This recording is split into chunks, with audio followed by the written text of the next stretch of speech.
Blog Talk Radio. The motherfucking saga continues. I'm about to go back to Yo, what's up, world?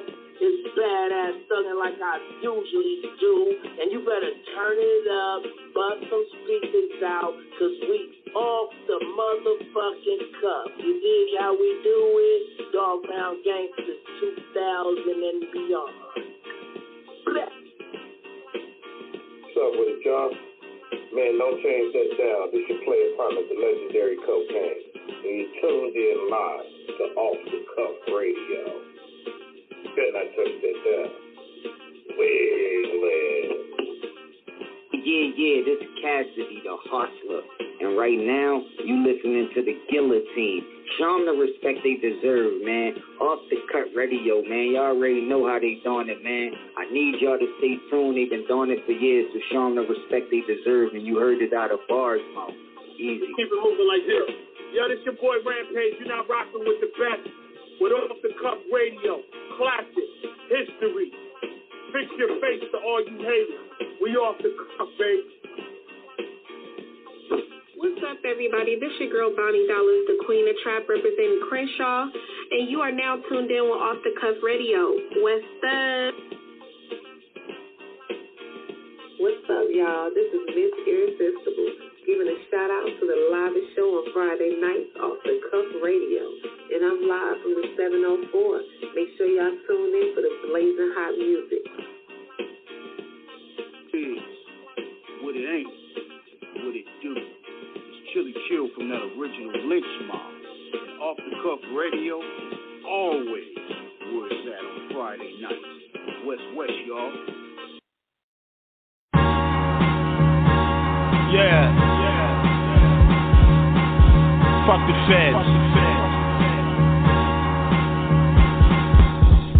800 G's cash on the bedspread. Fucking plug when left, now a fed's dead. Dirty business on the low with cartel locals. On the yacht floating off the coast of Acapulco. Senoritas on the deck with their ass out.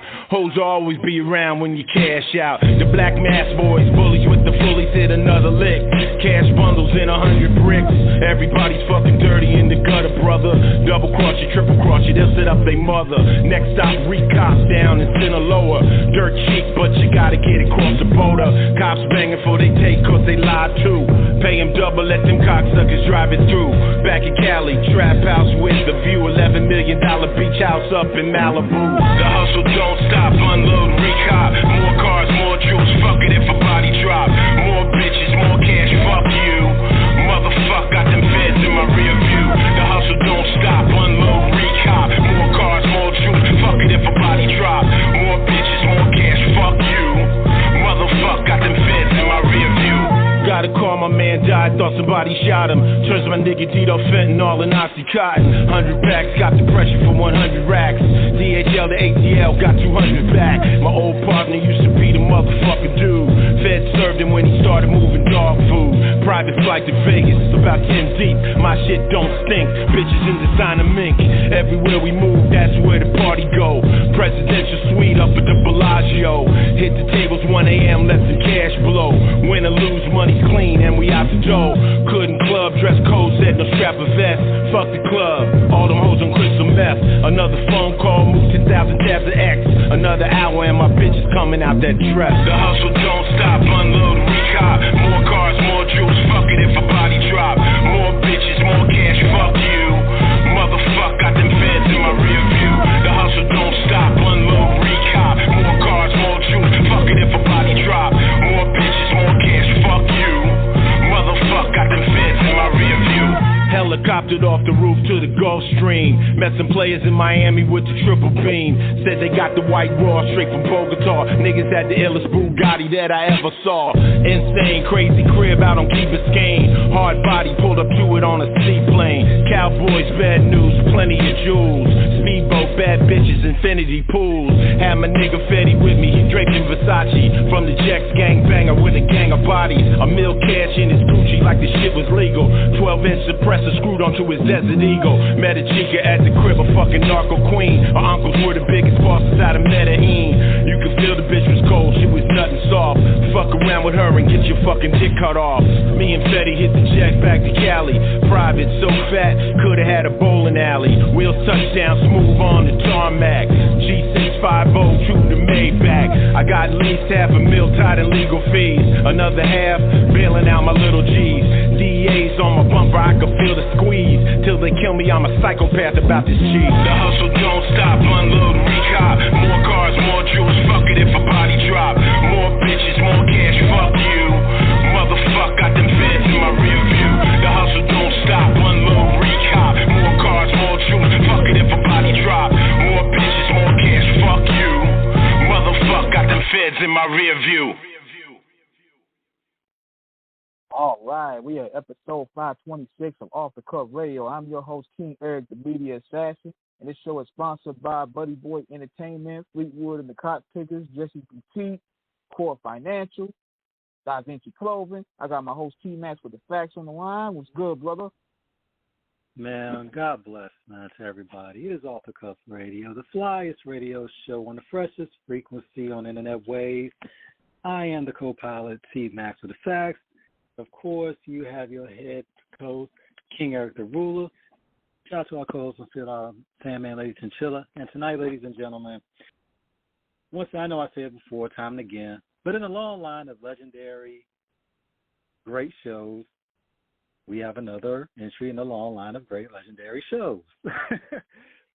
This guest right here, I don't think words can appropriately give acknowledgement to all of this man's awesome achievements in authoring.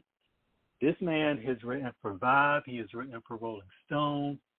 He has written for Men's Journal, Blender, The Guardian, Billboard, and the New York Times. And the song sets it off right in terms of the true crime narratives that he has penned, writing about El Chapo, writing about the Franklin Avenue posse, writing about Boris Mayfield, and, of course, the longest-running male actor lead in the history of television series. Shout out to Ice-T. Coming from Calgary, Alberta, Canada, this man, to call him legendary is not doing him enough justice. With his wisdom, wit, academia, he is indeed worth a century with his name keeping it 100 in the legacy of literature that this man has penned.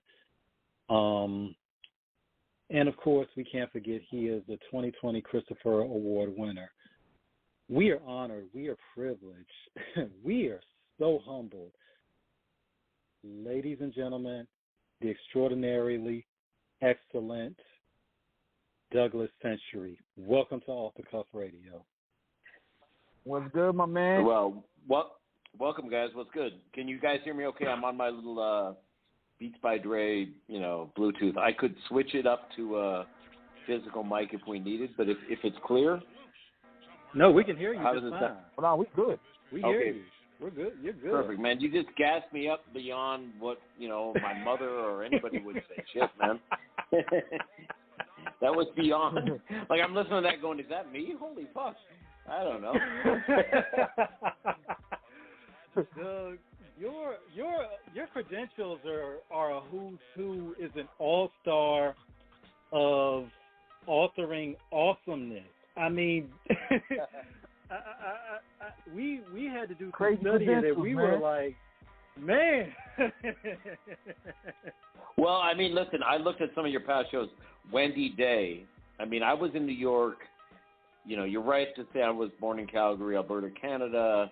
I'm coming to you from out Canada right now, but I've been living in New York for 30 years, and I was there in what is now considered such the glory days, from 88 onward. So I remember meeting Wendy Day, and she's this woman was trying to keep young artists from getting jerked out of their, royalties, their publishing, and all that shit. So I mean, you've actually, you got some great guests on your show. So I want to big you guys up for, and also be really appreciative for having me in the company of somebody like Wendy Day, who really was a groundbreaking figure in trying to educate young artists who were just hungry for that paycheck. That no, you got to own your publishing. You got to, So I was there for that era, like 92, 93, 94, 95. All that stuff was happening, and it was pretty mind blowing to me that it's nowadays considered legendary because it was just some shit that I was doing, like hanging out with Wu-Tang and all those guys. Like it was just part of life back then, man. Man, look, shout out to Wendy Day of the Rap Coalition. We had her on about a month ago. The history of the game that woman gave us in terms of her crusade, her passion, her action, putting the passion in. Yep.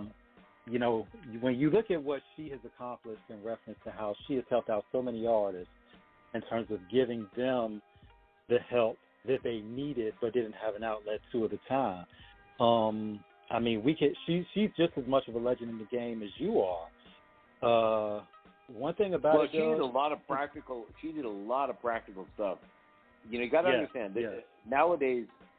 I was explaining to somebody last night. There's not much money in actually making a record anymore. Artists make their money off merchandising and touring, right? But back in the days, like, all these indie labels, Tommy Boy and Nervous Records, and guys would just be, handed a budget. And they didn't realize that, their studio time was recoupable. This is like, reel to reel. Back in the days, 24-track, 48-track. Now everybody's making their own beats at home, and the game has changed. But you're a hungry young guy from Crown Heights, Brooklyn, Bed-Stuy, Brooklyn, the Bronx. Some executive says, here's $200,000. That's more money than you've ever imagined you could ever see in your life. But you don't realize that's going to $50 an hour recording studio time, et cetera, et cetera, et cetera. So she had to educate these guys with stars in their eyes when they saw a check that size. No, that's not a good deal, son. Like, that's not a good deal. You're getting jerked. But, so she really was there in the mid-'90s to try to help a lot of these young guys, fight for their rights, which was fight for their publishing, fight for the control of their masters, and all the stuff that, Jay-Z has made a big deal of kind of publicizing for our younger generation. But back in the, Melly Mel, all these guys, DJ Academics can say they're salty. They're not salty. They just got jerked. They didn't really make money off the stuff that they created. Cool Herc. These guys didn't get paid the way that they should have been. And thankfully we got a couple billionaires, at least 50 Cent and Dr. Dre, and I heard Puffy's a billionaire today, supposedly. So, now guys are actually making the kind of money they should have made from back in the 70s, right? So Wendy was part of that much more than me. I was there documenting it, and she was there helping people. Well, it goes hand in hand because one doesn't work without the other, because the work is one thing, but to have somebody, and this is what, in terms of journalism, why it is so important, what, all three of us, you and King especially, Doug, have a real kinship because, King was a journalist. That's where he really started before, Off the Cuff, became, what it is today. So you and him have a very intimate understanding of the written word. Myself, shout out to my mother, birthing me with the genes of appreciation for all things literature. She would read to me in her womb. I developed a love for it and a passion for, reading the written word and compositions myself. Shameless publicity, once again, as I always do on many a show. I have every Source magazine since 1994, every XXL since 1997. We were talking about that, man. Like, people don't, younger people don't understand what it was. The fresh issue of Source hits the stands. Who's in the unsigned hype? I mean, Biggie. Like, I remember seeing the unsigned hype column was the make or break for a lot of guys' careers. And it was. It really was. Like, and 5 stars. Sorry, not 5 stars. It was 5 mics back in the day, right? Yeah, 5 mics. You know, this was like, I don't think the younger generation can appreciate the power and influence that the written word of, not so much Vibe, because Vibe was a little more pop trendy, but The Source, there was a couple others, like, wasn't it Rap Pages? There were a couple of Rap Pages, Murder Dog, all of that, yeah. Right. And they really made artists. And the executives and everybody was checking for this stuff, and you really read it cover to cover. So, hey, man, the fact that you saved every issue, good on you, dog. Yeah, man. That's great. Well, also, too, I keep them under lock and key because, Doug, we got so much to get into, but we just need to keep rolling with this until we get on to wherever the conversation takes us. Yeah. And before I go in, man, I'm looking, I'm seeing some numbers calling a lot from the Virginia area, 757 number. If you have any phone calls or, you want to leave a shout out or ask questions, feel free to hit the line. Like, the line is 516-531-9596 and press 1. Yeah, hit 1. Oh, shout out to Virginia, man. Like, Virginia, I mean, I was in New York in the 90s, and New York thought, we're the shit. Like, then, Snoop came out. But Virginia always brought, wasn't it Teddy Riley? There was a whole bunch of sounds that were coming out of the VA area that, you really contributed a lot to the 90s hip-hop sound, for sure. And, of course, the South in general. But, New York loves to say, we created it and all that stuff, and we did. New York really was the birthplace. But it spread far and wide, and every region has contributed to some degree. So, shout out to Virginia. We appreciate that, you know what I'm saying? When you look at it, Doug, because when you think about publications today, and I keep all my magazines under lock and key. Going on eBay to see how much some of those are worth now, and I'm like, we talked about this off air, and it's like, I mean, it's funny because when we look back at that time period, we see where hip-hop was in its nascent form. Yep. You could argue that it goes back even to the 60s with James Brown in terms of him and the JBs, going into the 70s with the Last Poets, Gil Scott-Heron. Even before its dated inauguration, August 11th, 75, 76, is when it was pretty much noted as being, matter of fact, 1972. 72, you're talking about Cool Herc's, Back to School. Yeah. The Back to School jam with Coke La Rock, and but I'm a bit of a cultural historian and sociologist. Spent a lot of time in Jamaica, and if you really get into the history of, like, the sound systems of Jamaica, which Cool Herc was representing that stuff right in the Bronx. You can find these guys, U-Roy, Dillinger, and they're chatting on the mic on a version, on an instrumental dub. They're chatting on the mic 72, 73. It's basically like, out of sight, rock on my mellow, all that. It's just shout outs. They're not really trying to rhyme, but it all comes from the African tradition of spoken word that Muhammad Ali was kind of rhyming. These guys were doing stuff. Preachers do it. So to put a date on it, James Brown, exactly. And you go back and you go, Cab Calloway, where do you, at a certain point you go back to Africa probably. You go back to some, Sierra Leone and Nigeria and places you find guys talking a certain way over a beat. But, I mean, Jamaican music had a big, big, big impact. And, having lived in New York, what's amazing is you go to a place like the Bronx and you got Jamaicans, you got Puerto Ricans, you got Dominicans, you got African Americans from the South, all living in the same housing projects, all riding the same subways, that's not the same in LA and Chicago. Neighborhoods are really segregated. So one of the things I think people need to understand, people were giving Fat Joe some slack for dropping the N-word a lot. I said, man, have you ever been to New York? Because very light-skinned Puerto Ricans with blue eyes are called, that's nothing new, dude. Fat Joe didn't just start, dropping that word. Puerto Ricans have considered themselves part of black culture. I mean, the minute I got to New York, I noticed it. So, yeah, somebody pulled my coat to the fact that there was a controversy to Fat Joe. Is Fat Joe, as a light-skinned, green-eyed or blue-eyed Puerto Rican, allowed to say that word? And I'm like, I mean, if you ever been to New York, I have no Mexicans that say it now. I don't have a problem, with another group feeling that they're entitled. As a white Jewish person, I don't feel cool saying it. Eminem has never said it in a rhyme, as far as I know. But right.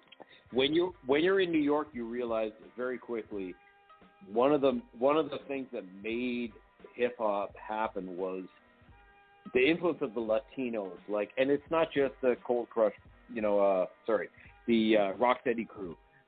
There were DJs, like, it was the blend of all of it: the Caribbean influence, the Southern influence, the everything coming together to a point in the darkest, deepest bowels of the devil, as Ice-T would say, the bowels of the devil. And the South Bronx was a war zone. It was destroyed buildings, and out of this destruction came a new art form.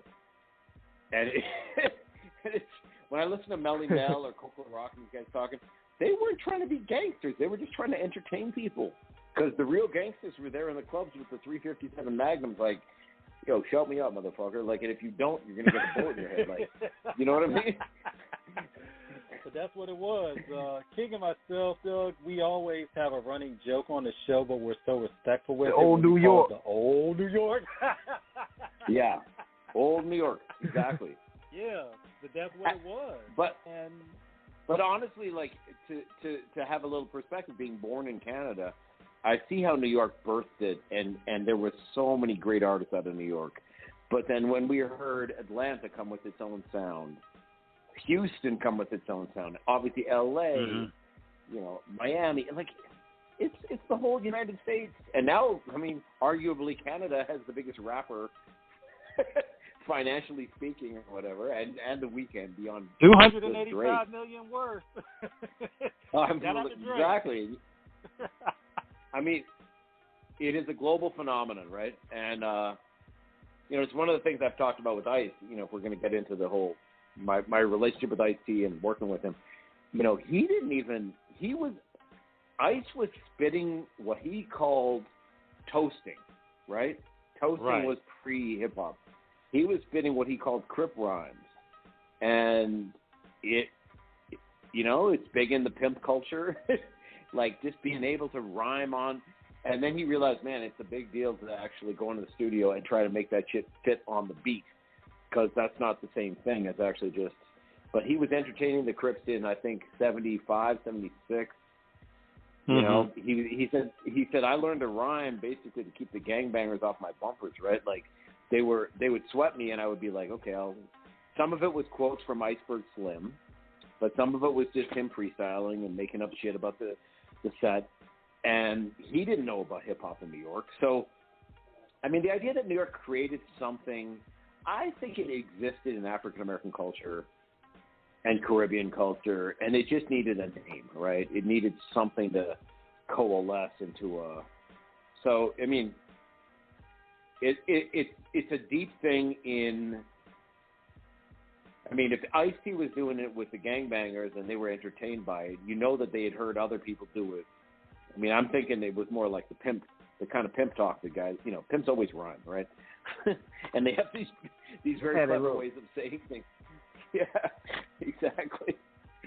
But yeah, I told me he was writing rhymes before they ever heard of New York, right? Yeah. So, and you talked about that in your book. We're going to get into that. Yeah, when you said, because there was one rhyme, where I could detail it, and I have the book in my hand, and I'm reading where he would talk about the game from it. Now, this is a little bit after, the high school as he progressed, but he wrote, I started to diagram licks with maps, teaching motherfuckers that the getaway is 100 times more important than anything that happens during the lick itself.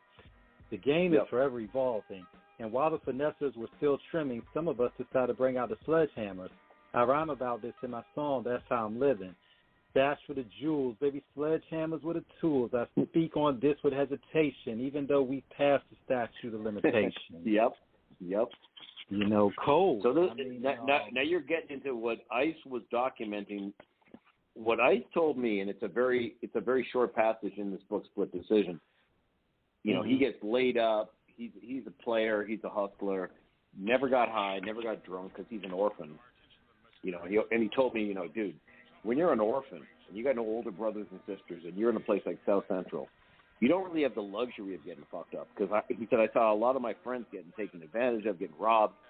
So he stayed sober. But yeah, he evolved into a very, very sophisticated criminal, and they were doing jewel bashes, licks. They would call, you know, every score is a lick, right? But he said to me at one point, he goes, you know, I used to just idolize Iceberg Slim, and it's in the book. He says, and then I thought, wait, there's been thousands of pimps, right? Pimping is as old as human civilization. They were probably pimps back in, like, Mesopotamia, right? Like, back 5,000 years ago, they were pimps. He goes, but what made Iceberg Slim special was that he documented it. He wrote it down. And then he kind of said, so what I got to do, because he was in a car accident, he got, you know, his Porsche got T-boned at an intersection. He was John Doe in the county hospital in L.A., and he nearly died. And he said, man, I got to document this stuff. That's the only thing that's going to make my life special is if I write this shit down. So that's when he started, you know, obviously the 6 in the Morning was the first, you know, what we consider gangster rap, although he was influenced by Schoolie D and the Philly gangs that Schoolie D talked about, Parkside Killers. PFK, what does it mean? Yeah, Parkside PFK, what does it mean? Yeah. ICE is so upfront, by the way, you know, you're quoting his lyrics. ICE is so, he's the realest dude I've ever met in terms of entertainers, and I've met a lot of these guys, because he'll say, look, you know, at 6 in the morning, I love the cadence. I heard PSK, I heard, it's in a club in West Hollywood, I think it was, or wherever it was in L.A., and he said, this shit is so dusted. It sounds like angel dust. Like, what the fuck is he, that song, PSK, is so stripped down. It's just, like, echoey, and then you can tell he's talking about something street, but it's not very specific. So he said, I just took his cadence, and I think he contacted Schoolie D and said, I want to do a version of this. The same way, by the way, with one of his best-known songs, Colors. It was King's son, had mythological rap. He goes, you know, I love that cadence. And he said to me, Doug, it's not a bite if you acknowledge it. Like, if you tell the other rapper, man, it's only biting if you fucking steal it and just say that I didn't, you know, because he always says, I took Schoolie D's cadence and I made it about L.A. gangster shit. Right. And that's what we would call influence, right? If I write something and I think, wow, Ernest Hemingway did this beautifully, let me do my version of that. It's not stealing. It's not plagiarism. But there's plenty of rappers who have actually just bitten other rappers' ideas and all that. No, Doug. But yeah, the original. Doug, you sorry, brother. Oh, go ahead. I was going to say, so the original gangster rap song, I would say, is PSK, We're Making That Green.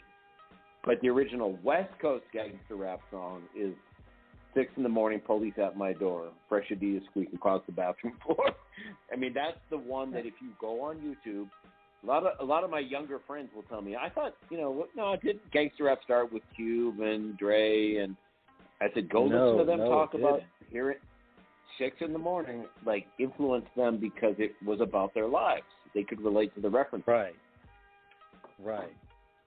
And that's true, because people have to understand, Straight Outta Compton, you know, came out in 1988. Ice-T's Ron Pay's album came out in 1986. You know, that predated it, you know, by 2 years. And it also came out the same year as Schoolie D's, you know, Live from Saturday Night.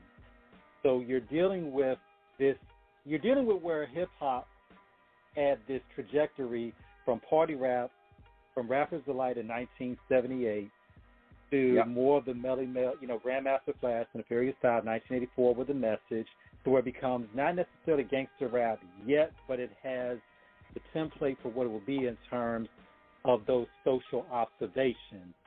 Of course, you have LL. Well, listen, all three of us are communicators, right? So I'll tell you this: I started off trying to sound like Melly Mel. He was doing these Dog in the Wax. He was doing songs, and he was trying to sound like a New York rapper because that, honestly, everybody in the West Coast knew New York was creating this new music. So he was at this club called the Radio, and in breaking they call it the Radiotron. And he said, I was just trying to sound like the New York rappers. And then this guy Randy Mack, one of his guys in the Rhyme Syndicate, said, yo, man, just start talking that real shit you always talk with us. He's like, nobody wants to hear all that negativity. But that's where 6 in the Morning is actually a B-side on a song called Dog in the Wax. And if you listen to Dog in the Wax, it sounds more like a Kool Mo D, Big Daddy Kane. No, not Big Daddy Kane, sorry. Kool Mo D, LL Cool J. Just boastful, It wasn't reality rap. And Ice actually said there was no term gangster rap until Cube said from a gang called, Ends with Attitude. That's when the media latched on that. But he said, I called it my reality rap, and it was my reality. It wasn't everybody's reality.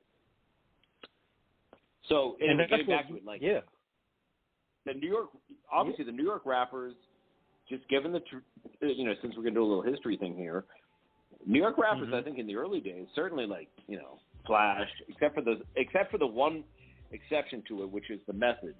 The New York rappers were trying to entertain people and make these lavish costumes that look kind of like P-Funk and be like, let's escape this reality. They didn't want to drag people back into stories about gangsterism.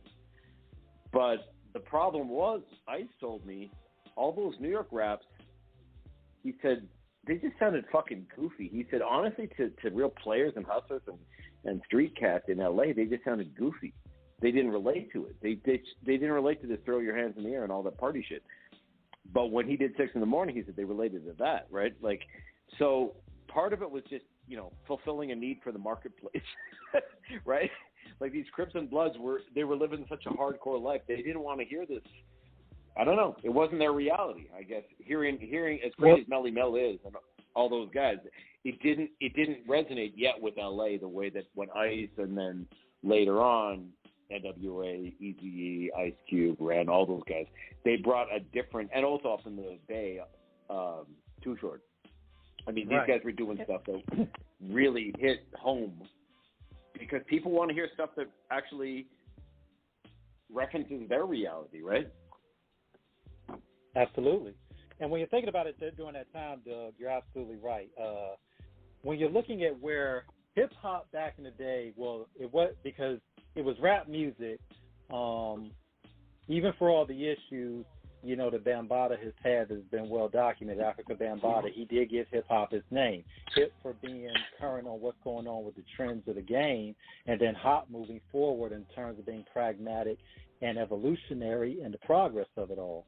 But like you said, when you look at a lot of the artists during the time, like, the Fat Boys, Slick Rick and Dougie Fresh, Roxanne Shante, UTFO, Kool Mo D, LL, New York was still in its aesthetic of the party vibe.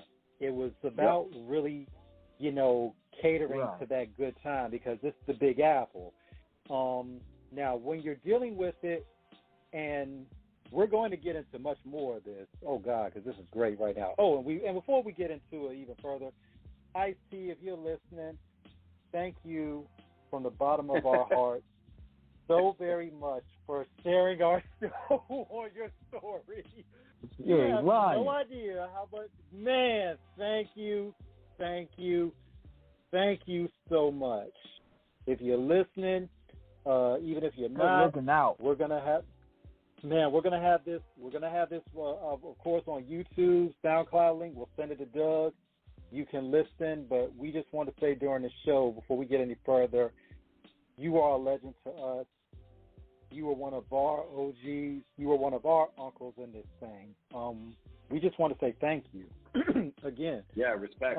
Respect, Ice, man. Yeah. So as we go along, and shout out to Al Patron, Spike, Donald D, and the rest of Rhyme Syndicate as well. We cannot leave you guys out because you are just as integral to this discussion, to this story of music that we are dissecting, disseminating, and documenting right now. So we want to give everybody their proper acknowledgement. But getting back to it, so when we look at where hip-hop was, because in New York, all the real G's, the real hustlers, the real gangsters, they weren't rhyming about it. They were. No, exactly. So there's a very good interview with Melly Mel with a guy, DJ V. I won't say his name. And Melly Mel is saying, man, we started the shout out. And I know, so there are these clubs, right? So the T Connection, Disco Fever, Harlem World, these legendary places. The real gangsters were in there with their guns, and they just started saying, yo, put my name in that fucking shit, man. And if you didn't, you'd get shot. Melly Mel has said, you could be talking all that gangster shit in the Bronx in 1975, you'd get shot.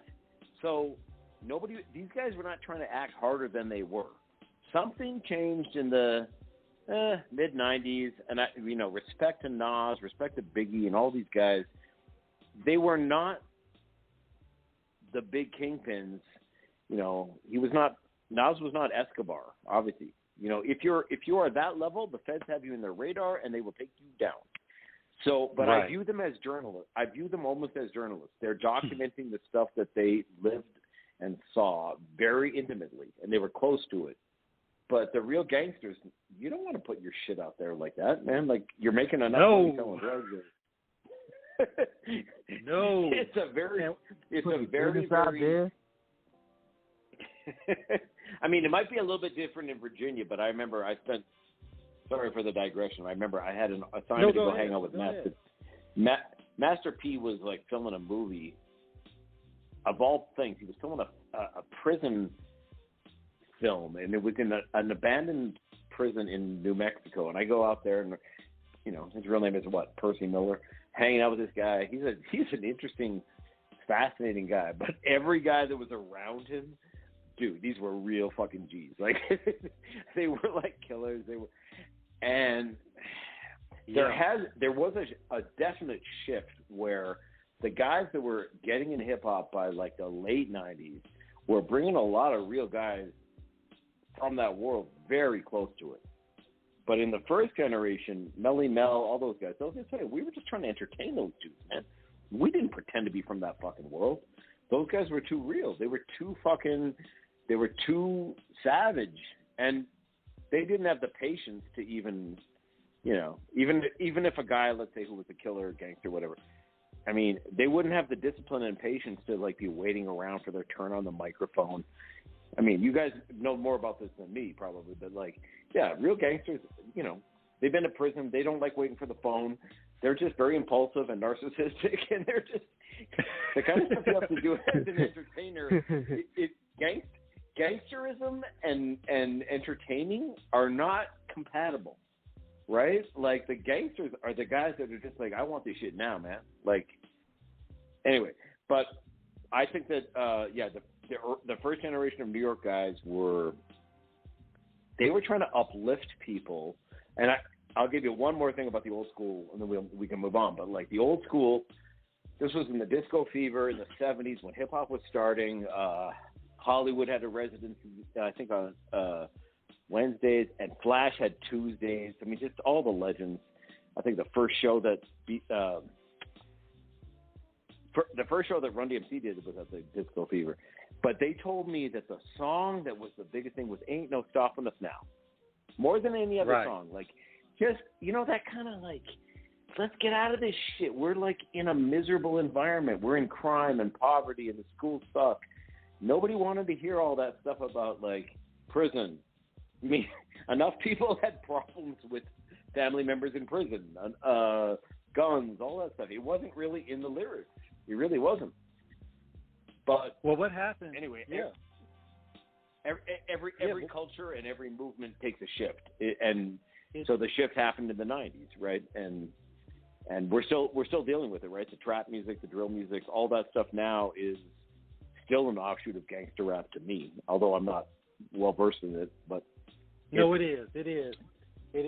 And what we saw, Doug, is the '80s moved on, because when NWA dropped Straight Outta Compton in 1988, it brought a whole nother level. I mean, with songs like Fuck the Police, I mean, all of that. I mean, Straight Outta Compton. Because if people really understand what was happening during that time, everything had to evolve, because we were seeing the East Coast iteration of it. We had not seen the West Coast iteration. And the West Coast iteration was a lot more nuanced because you're bringing in gang culture, which is a lot more. Up until there were two paradigm shifts that came along with it. One was Straight Outta Compton, and part two was Oliver Stone when he dropped Colors, the movie. That was where you really began to see it start to really shift. Ice Cube on his second album, Death Certificate, My Summer Vacation, brought it full circle when he talked about the migrations that would eventually go into the Midwest. This will go into the allegiance of the Vice Lords and Bloods and the Gangster Disciples and the Crips, known as the 8 Ball. That's a totally different story. But for those listening, you know what I'm talking about when I say this. So one thing about it when we look at America has always had a fascination with the criminal, whether it be John Dillinger, Al Capone, Pretty Boy Floyd, Machine Gun Kelly, Frank Lucas, of course, Bumpy Johnson, Wild Bill Hickok, Billy the Kid. This is a great point. This is a really important point you're making. It didn't start with gangster rap. It goes back to the Cowboys and the Outlaws and Wyatt Earp. And exactly. It's a very deep. The 30s. It is as American as apple pie. Rebel. The gangster as. Exactly. And when you look at this country, King and Doug, this was founded on revolution, going back to the Boston Massacre, with the first casualty being Chris the Sadist. So we were trying to break from the crown. So American culture has always had an intrinsic link with going against the grain of what would be considered decorum and polite society. Not to say that we are uncivilized, but our roots are from an aggressive, take no prisoners nature of this is what we want. Back in the day during the American Revolution, our thing was we want freedom. We had the Boston Massacre. Then we had the Boston Tea Party. Ultimately, it would lead into the Revolutionary War. But before that, the founding of the Continental Congress. So there were a lot of machinations going back to the 1700s, late 1700s. They were going to sow the seed of what American society would end up being to this day in terms of even going back to the 1930s with bootlegging. Of course, when you know the history of people that were involved with that, even from your country, Doug, with Seagrams and all that were involved in a lot of that as well. Right. The Bronfmans, one of the wealthiest families in the world, were Jewish family that was and even the Kennedys. And Joseph Kennedy, and they were very involved in supplying. I think Boardwalk Empire did a pretty good job of showing it was just another issue of supply and demand, just like with crack cocaine or any other. If people want it, somebody's going to supply it. So people wanted alcohol, and fortunes were made. Let's put it that way. And when you think about how the paradigm shift came, Doug, when you look at the 90s, there was a whole other market that had been tapped opening up, because it was something up until this time in the 90s, we didn't know nothing about gang culture. So when we start seeing it, in that same year, you have King T drop his debut album, Act a Fool. Shout out to the King T out in man, I love I love that.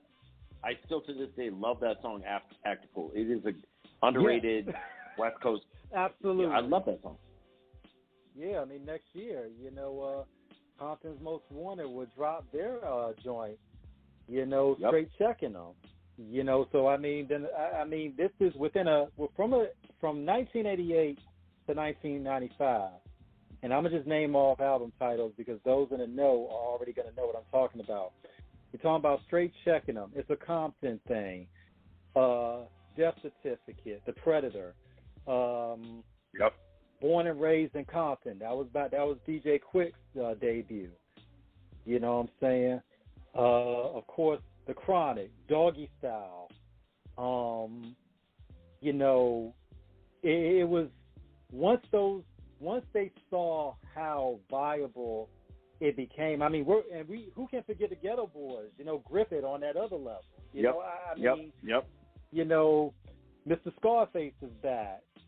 Little Big Man, Bushwick Bill. I mean, it was like I mean, to me, Diary of a Madman by Scarface is one of the greatest albums I ever heard. You know, I mean, just hearing his voice, the cadence.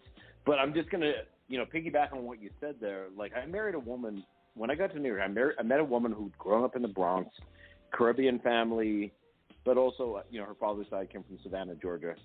And she had been to these early, they just called them park jams. They weren't called anything. They were just jams in the park, right? Flash would spin. Mm-hmm. And the gang, just visualize this. These names don't even ring a bell for most young people. Savage Nomads, Savage Skulls, Black Spades. They look more like Hell's Angels motorcycle gangs. If you look at the jackets, they had their patch. They had the whole, and these were some violent motherfuckers. Like, I mean, my now ex-wife, she told me there was blocks in the Bronx where you couldn't go down that block because the Savage Nomads were known for raping women down there. They raped a nun. Like, just crazy shit.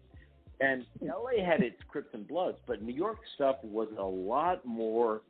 When I look at the photos of these guys, they just literally look like Hell's Angels with afros. Like, they had these like out of the Warriors. You remember that movie? Like, it was like that shit. It was really like.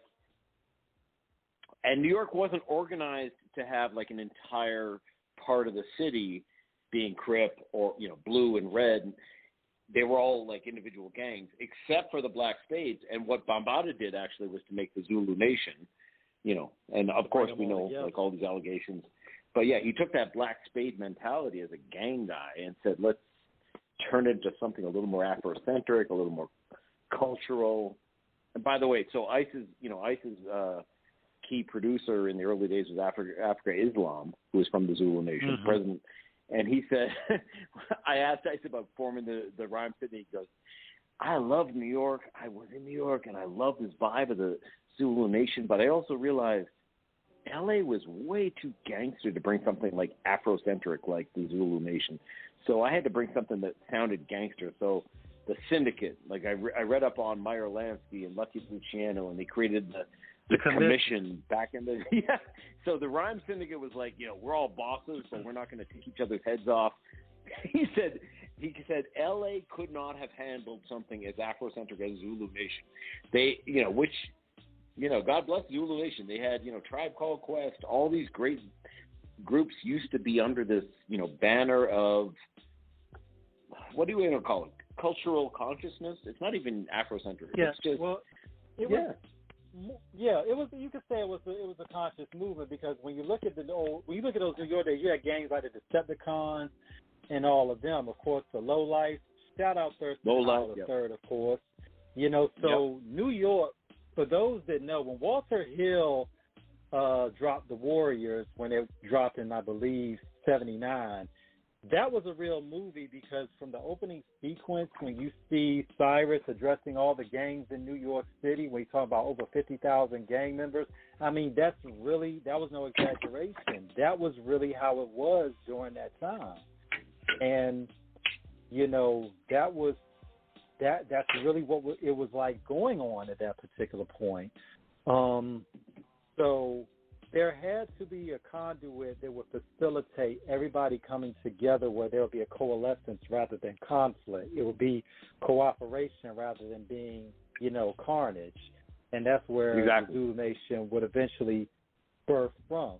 Now in L.A., and shout out to, to everybody we know in L.A. from all sides of the flag, Blood, Crip, and Pyru, who we talk to on a regular basis off air. When you look at the geographical divide of it, L.A. is, when you look at New York is recognized by 5 boroughs. Now, if you look at Los Angeles County is broken up into 88 different cities. That encompasses all of Los Angeles.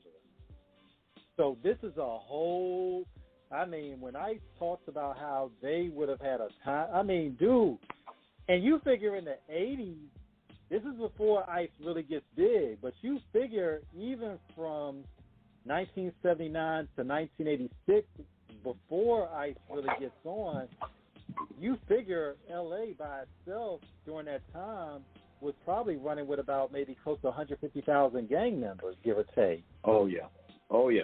I mean, so this is and like the thing about it is, like, yeah. if you guys have probably spent time in both cities.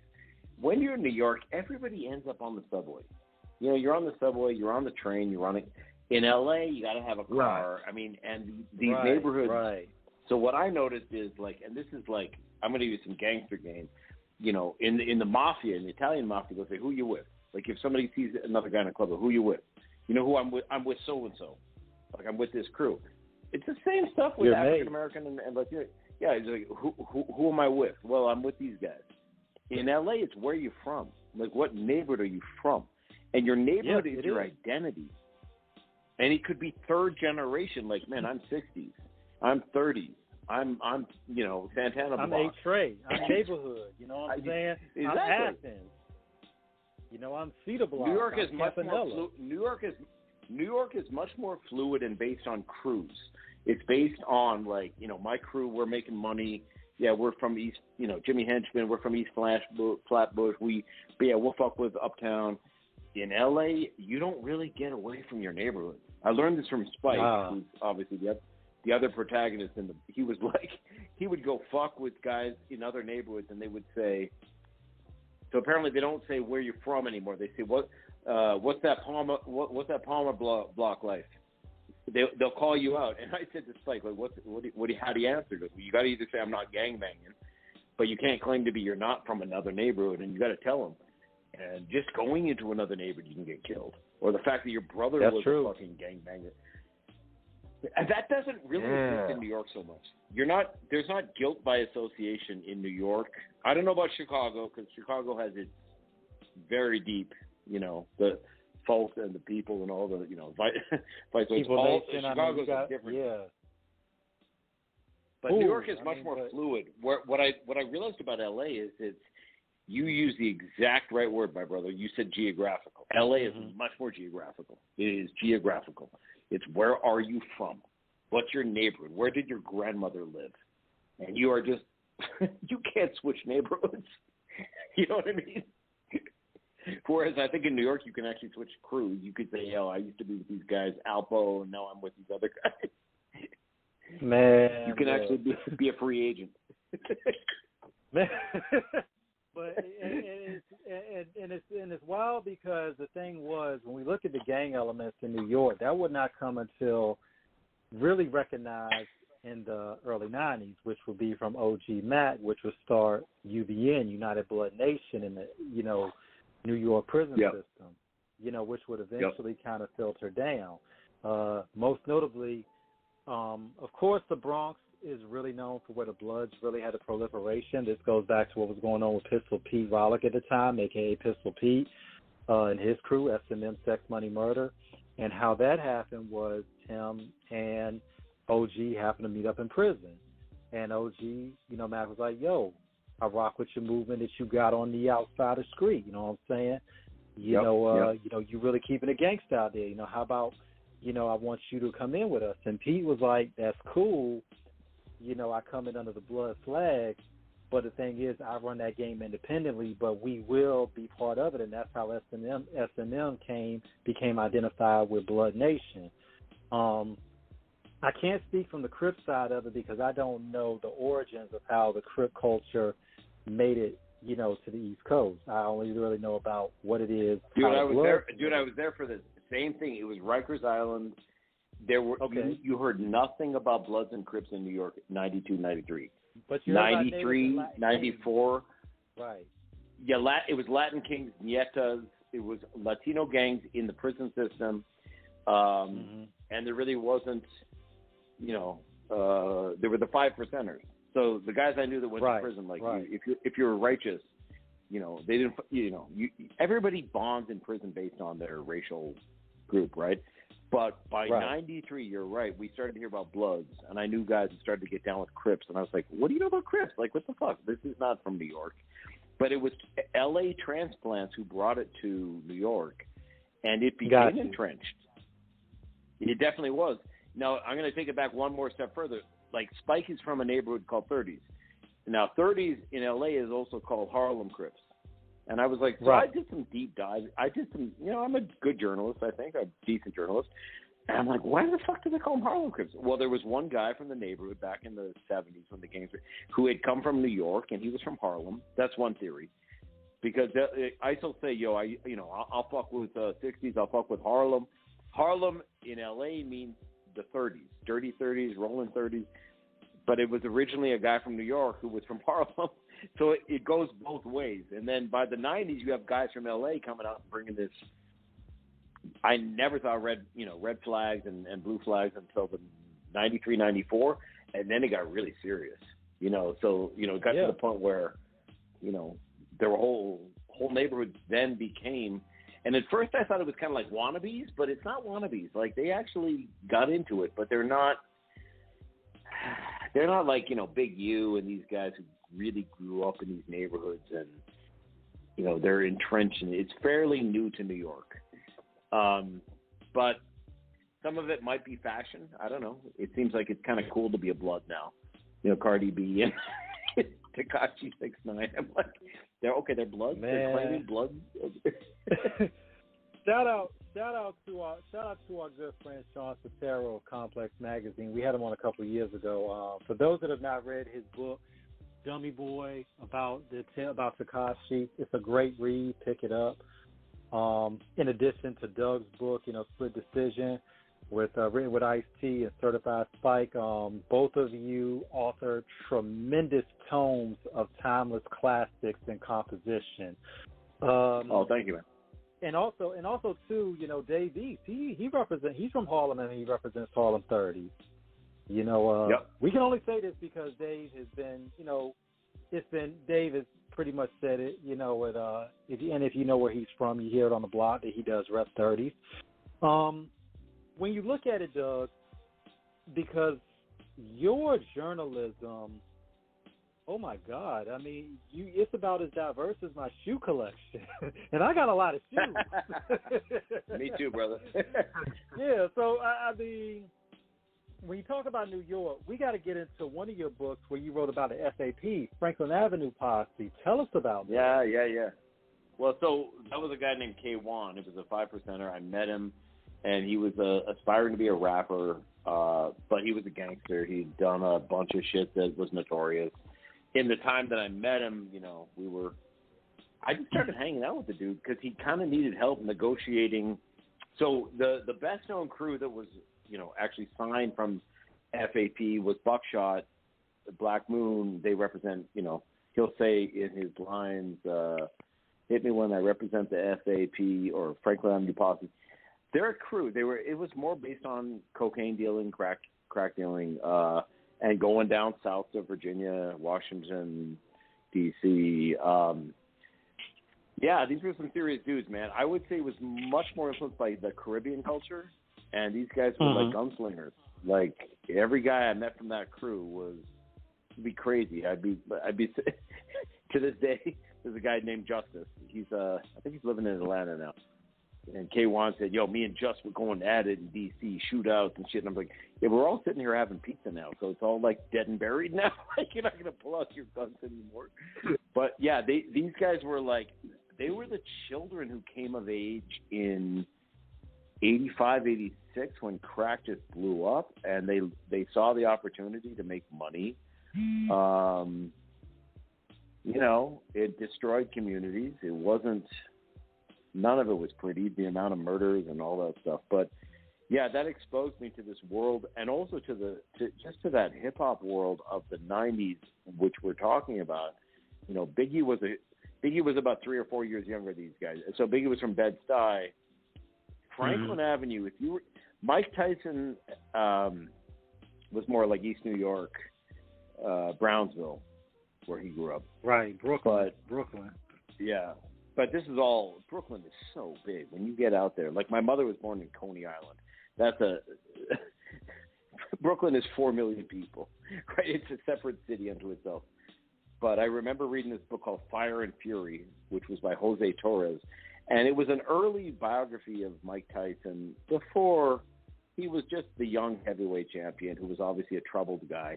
And, shout to Mike because he's really mellowed with weed and he's not the kind of destructive. He's such an introspective and actually philosophical guy now. But people will talk about, Mike Tyson grew up in Brownsville. Well, I met these dudes who were like 5 years older than Mike, and they would say, yeah, man, I used to beat the shit out of Mike Tyson. This guy, Tom Roof. These were like street fighting guys, right? And if you really listen to Mike, he goes, I was getting bullied. I would get beat up all the time. That's why he went to boxing. But, I mean, in that book, Fire and Fury by Jose Torres, Mike says, I was in Brownsville, I was in East New York, but Crown Heights, that's where the real gangsters were. Now, it's because a lot of them were like Caribbean guys, and people have heard of Jimmy Henchman. They've heard of Asian Jack, all those guys. Yeah, Asian Jack, yeah. They were all that's more East Flatbush, but man, they just brought this shoot 'em up mentality. Nightclubs were shot up. I mean, there's a place called Love People. It was a Jamaican disco on Empire Boulevard, right there at Crown Heights. It was called Love People, and my boy K1 said, "Yeah, man, we used to call it Dead People." Because every week there was a coroner's hearse, like it was. I mean, the thing about Jamaicans, I mean, I don't know if you know this, but it used to be in the 70s and 80s. Yeah, shower policy, Spangler policy, and guys would get shot. You said, "Man, you stepped on me belly," like you scuffed up my shoes. Boom, he got shot. And there's many people were there, and nobody talked about it. Nobody told the police. The most infamous in my time in New York was. And I love Supercat. Supercat's one of my favorite dancehall artists, but there was a very famous incident with a guy named Nitty Gritty, and everybody in Brooklyn knows the story. Supercat shot and killed Nitty Gritty, and nobody told the police shit. I mean, it's still talked about. Yeah, it's still talked about. But, yeah, it was just this, man, these guys were wild. They were fucking wild. I mean, I'll give you a couple of really funny stories. Once I was walking along with K1 and a couple of guys. We were just in the middle of Crown Heights. And I said, he's got this big-ass fucking .45 Colt Colt pistol on his fucking waist. And I'm not comfortable. Like, we're in broad daylight with a fucking Colt. And I said something like, dude, do you clean your gun? Like, but mind you, I used to wear, like, remember they used to call it, like, backpack hip-hop? Like, I had the big, I had the Jansport backpack. I had the goatee, and everybody thought I was, like, a little Puerto Rican guy or something. So I'm walking around and I'm like, do you clean your gun? And he said, man, boy asked me if me clean me steel. Bam, bam. He starts licking off shots like bam, bam, bam, bam. And because in Jamaican slang, rinsing your gun or cleaning your gun is to like let off shots. And I didn't mean but anyway, he does that. And I'm like, what the fuck? It's like fucking 2 p.m. like on a fucking Thursday. It's in my book. He shoves the fucking still smoking 45 in my bag. And he goes, cross Empire Boulevard. Eastern Parkway. I had to cross Eastern Parkway. And I'm like, what the fuck are you giving me? We were supposed to meet at this pizzeria owned by this Italian guy. And he goes, ain't no beast, Babylon's not going to stop a fucking white boy walking down the street. But anyway, it was just, all I had to say to him was, do you clean your gun? And he literally licked off shots. But, by the way, so Labor Day weekend in Brooklyn, it's notorious. I mean, guys are just, gunman salute. That comes from Jamaica. The band, like, guns are just blast, blast, blast. Like, yeah. And a couple times I almost got robbed. And, there are some guys in Brooklyn that are just wolves. They're just wolves looking for the weaker prey. They don't care who you're with. I would hear these stories about, man, Busta Rhymes got robbed, Mike Tyson got robbed. These are just like infamous stories. I told this kid just before we went on the air, I was like, we were talking about jewelry, right? Jacob the jeweler and how these guys, like I said something in the book. He goes, man, the most we used to wear was maybe $100,000 of jewelry. But you got these guys out here now wearing $1 million, $2 million in jewelry. And this is what led to, ICE made this comment about, I'm so sorry for the young fellow that got killed at what happened with Waffles. Rock? What happened with PNB Rock on Main and Manchester? Main and Manchester. Exactly. Yeah. And I said, we don't wear, you look at me and Cube, and so we don't wear our big jewelry when we're in L.A. Why test the streets? And some people like clap back at him on Twitter like, well, why you got to say it like that? But he's like, dude, there's guys out here that are just, they don't give a fuck who you are. So I knew this guy. he might be listening. I don't know. Supreme, great guy. I mean, wanted for a bunch of crimes, convicted of a few. He was in Clinton down in Moore. He was in Clinton with Tupac. Pac, and he got the thug life. He got the same thug life tattoo.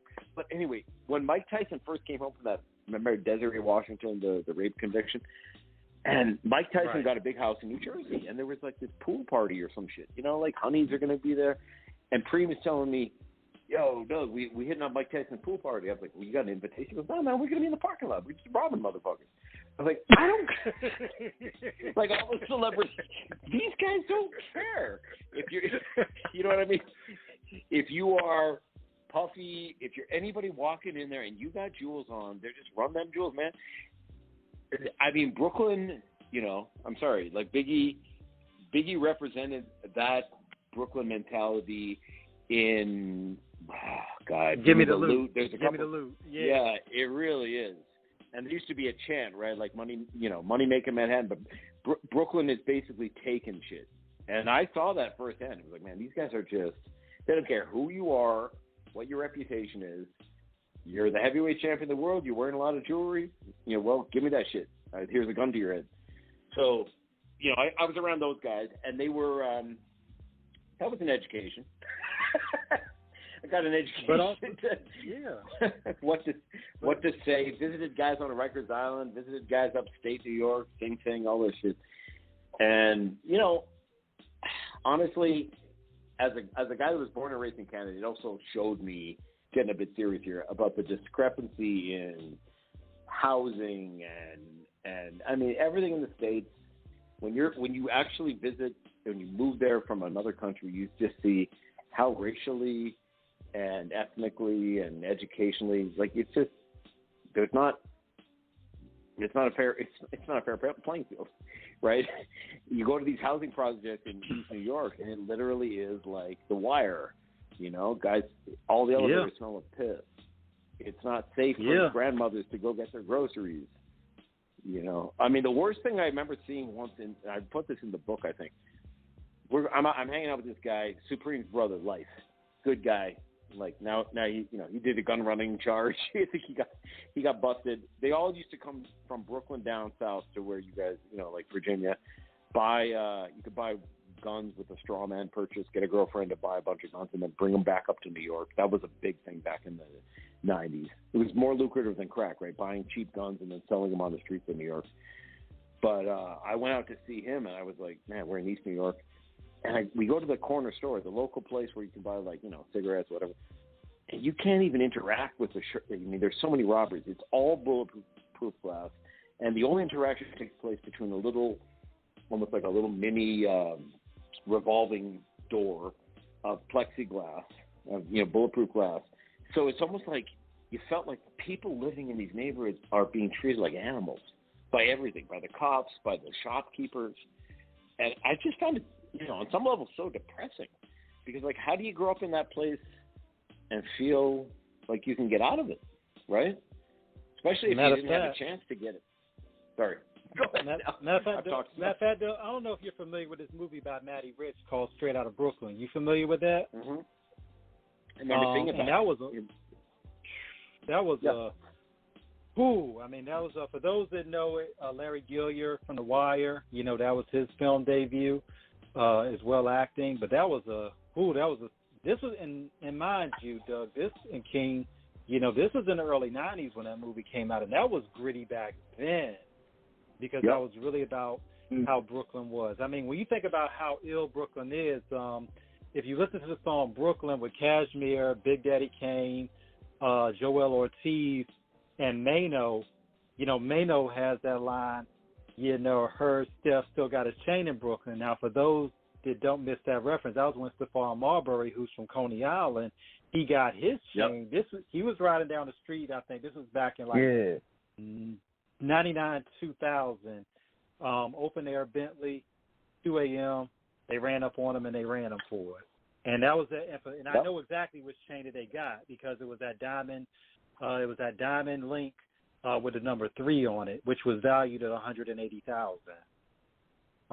If you're desperate and you see a guy with that much money coming back through the neighborhood. And this is part of the reason, you read about this a lot in hip-hop. Well, our guys, the minute New York rappers make money, they move to Alpine, New Jersey. They move to these, gated communities. It's tough to go back to the neighborhood. It really is. Like, it's tough, right. even if your friends are there, because you got a certain kind of guy. There's not many of them, but they're really hungry and desperate, and they don't care. They don't care who you are.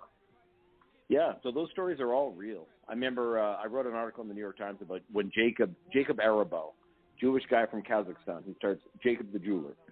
And Jay-Z had said, I took you out of Jacob's in clusters. And I was like, who's this guy? So I went to the Diamond District, and he goes, yeah.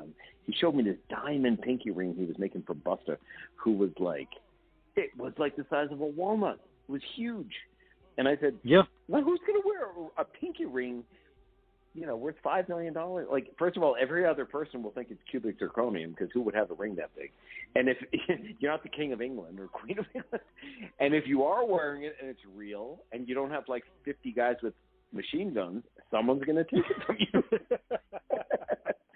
I mean, that's the complicated thing about, hip hop extravagance and the materialism and all that stuff, is that these guys are doing it for status and to, whatever. And if you do go back to that neighborhood that you were born into, there are guys that just don't care who you are. And there's also a lot of jealousy.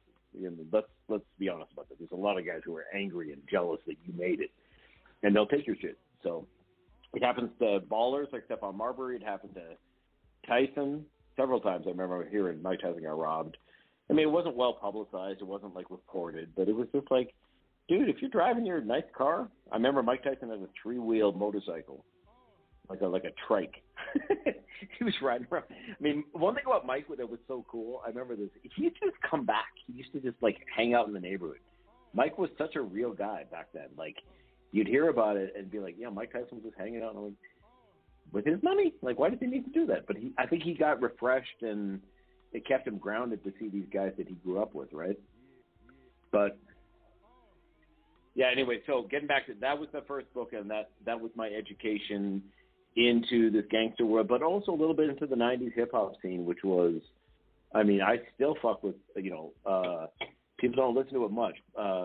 Buckshot, Black Moon, Smith & Wesson, yeah, Sean Price. I mean, Boot Camp Click. I mean, I don't know. People don't really play their shit that much anymore, but the sound of it was so unique to me. There was also Jerry with the Damager, MOP. Man. Like, yes. Brooklyn was bringing a lot of really cool shit to the table at that time. Biggie, obviously gets the most kudos now, and rest in peace. Like, he was one of the greatest lyricists and the greatest flow and all that. But there were a lot of guys out there that were just like, I mean, Biggie owes a lot to Big Daddy Kane to me. Like, I mean, Big Daddy Kane was the first Brooklyn guy that I heard from that was like, wow. Yeah, up till then it was Uptown and Queens, right? Yeah, but when you think about it during that time, man, New York, the New York era was just, especially when we got to shout out Corona Queens. That's where Cool G Rap is from. When you shout out QB, you got to shout out Black Poet, Tragedy Gaddafi. They were the first generation. Craig G, MC Shan, a good friend of ours. These would be the godfathers before Nas, Blakey, Capone, and Noriega. This would be before all of them will come in the game. One thing about it is when you look at that aesthetic of it, New York was grimy, gritty, unpredictable, wild, all things that entail danger. And you had to have somebody to narrate that. As you talked earlier, Doug, about the origins of hip-hop in terms of the rhythms and the spoken word, in Africa they would call them griots. They were the village people, the village historians who were the living repositories, orally, retelling the history of a village. And it was no different when it came to, hip-hop in the United States. Doug, and by the way, let me just interject real quick, because please, go ahead. this is going on a real intellectual tangent here, but like my daughter's 20 and she grew up, so she's African American and Jewish on my side. And I was talking about like, the memorization that goes into, a guy like Jay-Z who doesn't write stuff down. I said, but you got to remember something. As a graduate student, I read all the slave narratives like Nat Turner but Frederick Douglass said the most scary thing to the slave master was if we learned to read, if we became literate, right? So the oral tradition was so highly developed, especially in the South, so passing on stories with long memorization, almost like Homer, right? And that's why, one of the greatest things that happened to me writing that first book was just being in freestyle ciphers. I'm observing. Obviously, I can't rhyme. But I'm watching guys just go at it back and forth. Nothing, they're passing the blunt, but they're also passing the mic, like, so to speak. And I was like, these guys are like, they're contemporary Shakespeare's. Like, they're making up shit off the dome about each other, not written, and you're like, wow. So a lot of this comes from the idea that for African Americans, being taught to read and write was a very dangerous thing. We're not talking long ago, 1860. So the highly developed spoken word, which already has an African, but I see it as being really, really, really clearly like historic.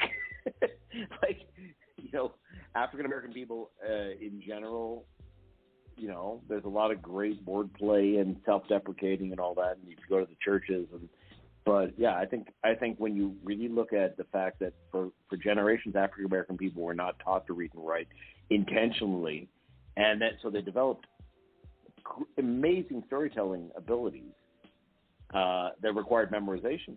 So people are like blown away. They look at Jay-Z in the booth and he doesn't write anything down. Well, he's got a great memory. And he's probably had aunts and uncles who did the same shit, told them long stories. Yeah. Sean, sit down. I'm going to tell you a story. And it was like, it had a point, a beginning, middle, end. Like, Ice is one of the best storytellers I've ever met. Yes, and he it's is. Just natural. Man. By the way, it's just natural. Like, he doesn't stop and he tells the story, beginning, middle, end, punchline. He's just great at it, and some of that's instinctive and some of it's learned, but there's definitely a tradition there that I think we all have to acknowledge and say, okay, and the world is better for it. For all the flack that hip-hop gets for some of its content, it really has enriched our society in terms of, these young guys are using metaphors, similes, allegory. They're using all the poetic devices that we had to learn in university. They're using them just instinctively and or consciously. Plus, like, poetry is being kept alive by hip-hop more than any other thing. It is. Modern day Shakespeare's, I would say. It is. And, Doug, your educational pedigree is Ivy League incredible. Being at the state, formerly known as the State University of New Jersey, known as Princeton now. Please tell us Don't about, remind me. you. Go Tigers! Okay, I'll tell you a great story about Princeton. They used to have all these eating clubs that were private, but there was this great spot to just hang out and listen to good music, and it was Michelle Robinson, who later became Michelle Obama, the first lady. She writes about it in Becoming.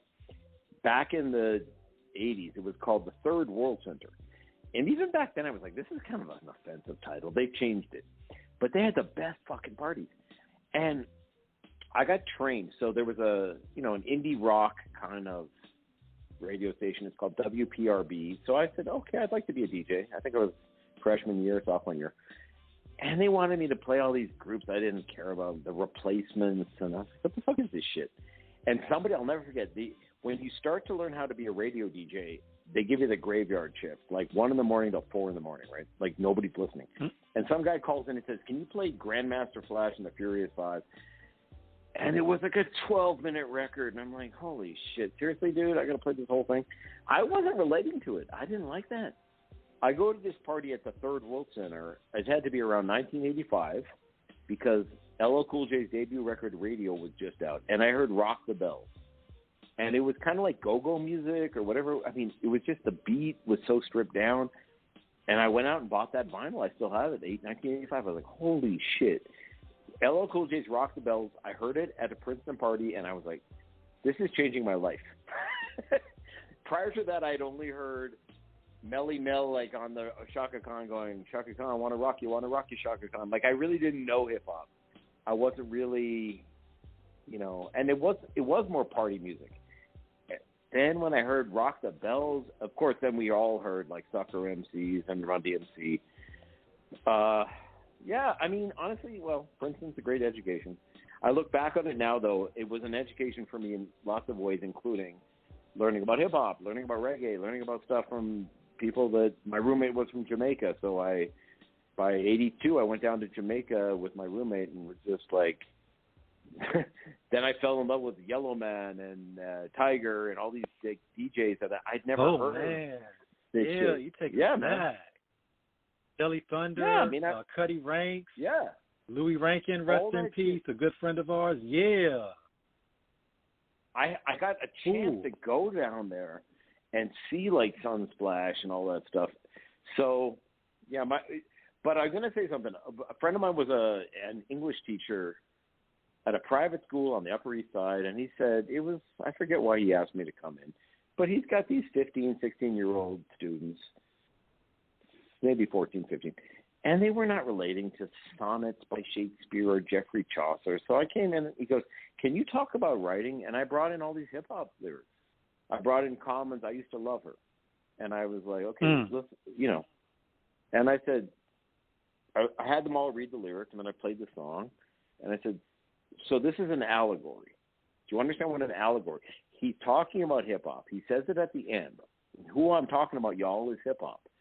But it sounds like it's about a girl. And it's so then I went through, you know, whoever was big at that time. My favorite was, remember Keith Murray? The most beautiful thing in the world. Yeah. Nobody ever talks about this, but I remember walking into this, and by the way, the principal, she was this old lady. She got salty because I played Foxy Brown or something, and it had some curse words, and she got mad at me. I got in trouble for that one. But I was trying to keep it clean. But I was like, Keith Murray had this song. It wasn't, I don't even remember the song. But he said, I'm the mad matador of metaphor. So I said, let's break that down. I wrote it on the blackboard or the whiteboard. I was like, mad matador of metaphor. Okay, so he's doing alliteration, mad matador of metaphor, LM. He's saying a metaphor about a metaphor. He's comparing himself to a matador. He's also doing internal rhyme. I said he's doing like 5 fucking poetic devices in one little throwaway phrase. And, I mean, I was just trying to get and, you know, I thought the kids weren't listening to me, but at the end of the class, my friend goes, oh, man, they were so into it. And I said, what do you mean? They weren't even looking at me. Yeah, but if they weren't paying attention, they would have been, like, you know, throwing shit and doing all They were into it. They just can't show that they were.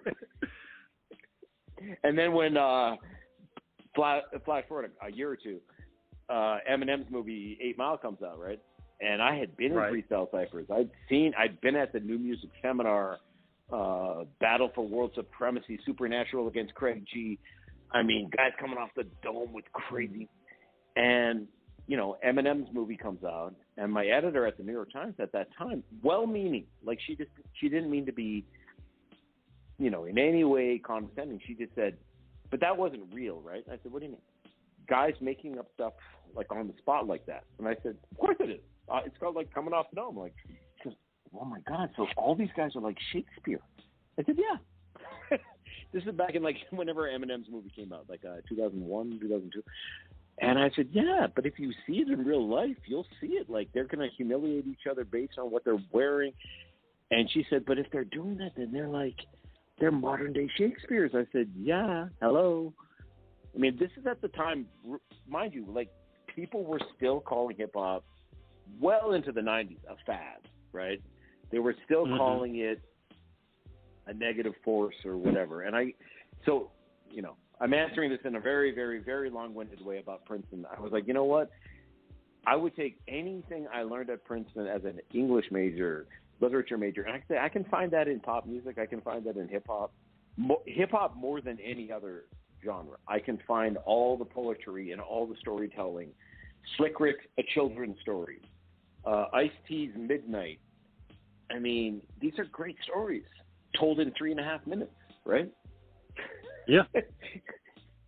It's as good as it gets in literature. And I think 50 years from now, they'll probably still be teaching some of these stories. I mean, hopefully there'll be like a new revised edition of the Norton Anthology of English Literature, and they'll include some hip-hop, because they should.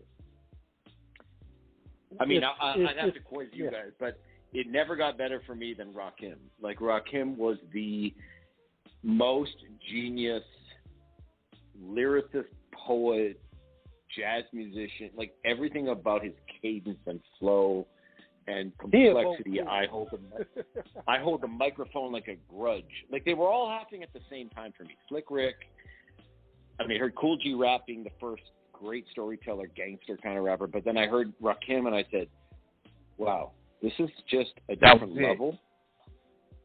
Yep. And so if anybody asks me who's he's trying to set the bar. He did. And I saw Melly Mel, actually. Melly Mel in that same interview with DJ Vlad.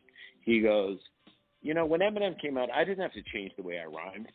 But when he said two people. He said KRS-One and Rakim. He said when Rakim came out, we all had to change the way we rhymed. We all had to change because we didn't hear the beats the same way that he did. You know, and that's, I think, his pops being a jazz musician. And I mean, when I hear Rakim to this day, I mean, I hold the microphone like a grudge. Like, it's just, hey, man, I'm sorry, it's a high point for me, high water for me. But then I sound like a fucking old fart saying, you know, it's better back in my days, man. But if I hear a guy saying Drake is better than that Rakim, I'll say, how is Drake better than Rakim, man? What the fuck are you talking about? And the thing is, so that's where a lot of times the metrics of the art and the artist get crossed, because then it comes into this, just like the Venn diagram. You're looking at the artist, and then you go into popularity, then you go into financial success. So you're having this coalescence of different aspects where people are looking at very metrics to determine it. Drake is a great artist, and we're not going to dispute that. I mean, but people, when you talk about Canadian hip hop, everybody talks about Drake. I'm like, but what about, Cardinal Official? What about Chuck Clare? These are people that predated him. I mean, Canada, in terms, has a rich musical history. I mean, with Rush, rest in peace, Neil Peart. Do you remember Cardinal Official? Before him, there was a guy, Maestro Fresh West. Search of Fire. Yeah, Search of Fire. Yeah. But these were guys that were trying to come down to New York. And this was what was so cool to me when Drake hit. And I met this chick. I think she was from the Bronx. Beautiful African American woman. She goes, "Oh, you're from Canada? Can you take me to the Six?" And I'm like, "What?" Well, first of all, most people call it T.O. or T-Dot. Okay, that's Drake saying the Six. And I said, "You do realize you're in New York City, which is 10 times cooler than Toronto. Toronto is not the cool. Drake makes it sound cool." I said, you sound like when I used to watch Beavis and Butthead and they would talk about Seattle. We just got to get to Seattle and it's the coolest. I was like, you do realize Seattle's not such a great, it's just a rainy city with a bunch of bands. But it was a grunge movement that everybody thought it was cool. So I hear these young people going, yell the Six. And I'm like, you do realize Toronto is like a tenth the size of New York. It doesn't have all this shit to do with that. But, that's the beauty of art. They can make anything sound sexy, attractive. I got to get there. I mean, Drake put Toronto on the map, but, he needed cash money or whatever it was. It was a variation of cash money. It was Lil Wayne. It wasn't Baby exactly, but it wasn't Drake. Put on by Young Money with Nicki Minaj and all those guys. I mean, Yeah, and actually, Jay Prince in his book, The Art of Science and Respect, shout out to Jay Prince, shout out to OG Spook, shout out to all our people down in Houston, 3rd Ward, 5th Ward, Sunnyside, Acres Homes, South Acres. Jay Prince talks about that in his book about how they initially came across Drake. For those that really want to know the whole story in depth, get the book. But I will give you all this. But he talks about... But he talks about how that whole situation, how they facilitated that meeting, with they felt like he would be a better fit at Cash Money for what was going on at the time in Rap-A-Lot, and they thought Drake would be better over there, and that's how he ended up over Cash Money / Young Money. Everybody kind of knows about what happened after that. We're not going to get into that. But like I said, read the book. It's worth the read. But Drake, to see where he started, it's funny. Shout out to my man Bezo, Brandon Turner. He actually, this is how far this goes back, because this is going back to like 2006 on MySpace. So this is like when Drake and them are like, he actually had communications with his people. He never got the interview with them, but this is like 2006 Drake, Doug and King. This is like before Drake blows like 3 years later in 2009. So Drake is like still coming out of Toronto, still trying to get it out there. Him, Noah 40, Shabib, the whole crew. So like, he was just like a working artist during that time. But he just, it's, the one thing about it, and you are just as much of a music savant as we are, Doug, because you have your own crazy legendary history with it. It's just about where the market is and how the music resonates and captures with the audience. Yeah. And he found a formula where he could sing. Yeah. Now, a friend of mine told me it's not auto-tune, but they correct his vocals. Because I said to a buddy of mine, I said, the thing about Drake is he's got great, he obviously is a good lyricist, but he can sing. And, they got to correct his pitch. But I said, well, he found this this niche where he's like, I'll make songs that girls like, I'll make songs that thugs like, I'll make songs like he found this, and Jack Harlow. I really liked Jack Harlow's first couple records, and then I heard First Class. I was like, well, he's just trying to be like Drake. Like, it's a formula now, right? It's a formula to be right. I'll appeal to this market and that market and this market. It's a little more calculating than the old school records to me. Right, like Biggie wasn't really trying to do, when he made Juicy, he wasn't really saying, he just did what he wanted and it happened to catch on. Now they really probably are, focus grouping. Is this gonna appeal to our 14-year-old girls and our 16-year-old girls and our 19-year-old men? Like, I mean, it's a lot more of a business than it was even 15 years ago, right? But yes, I mean, Drake is. I knew him from Degrassi in the wheelchair, and when he came out talking, I'm like, he came out talking all this gangster sounding shit, and I was like, dude, come on.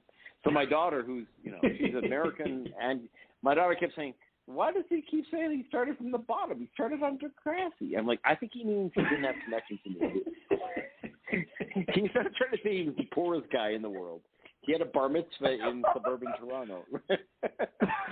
But I think he's saying, like, I didn't have all the connects to make it in the music industry. But nevertheless, we are where we are, man. I don't judge. Like, I look at what's out there.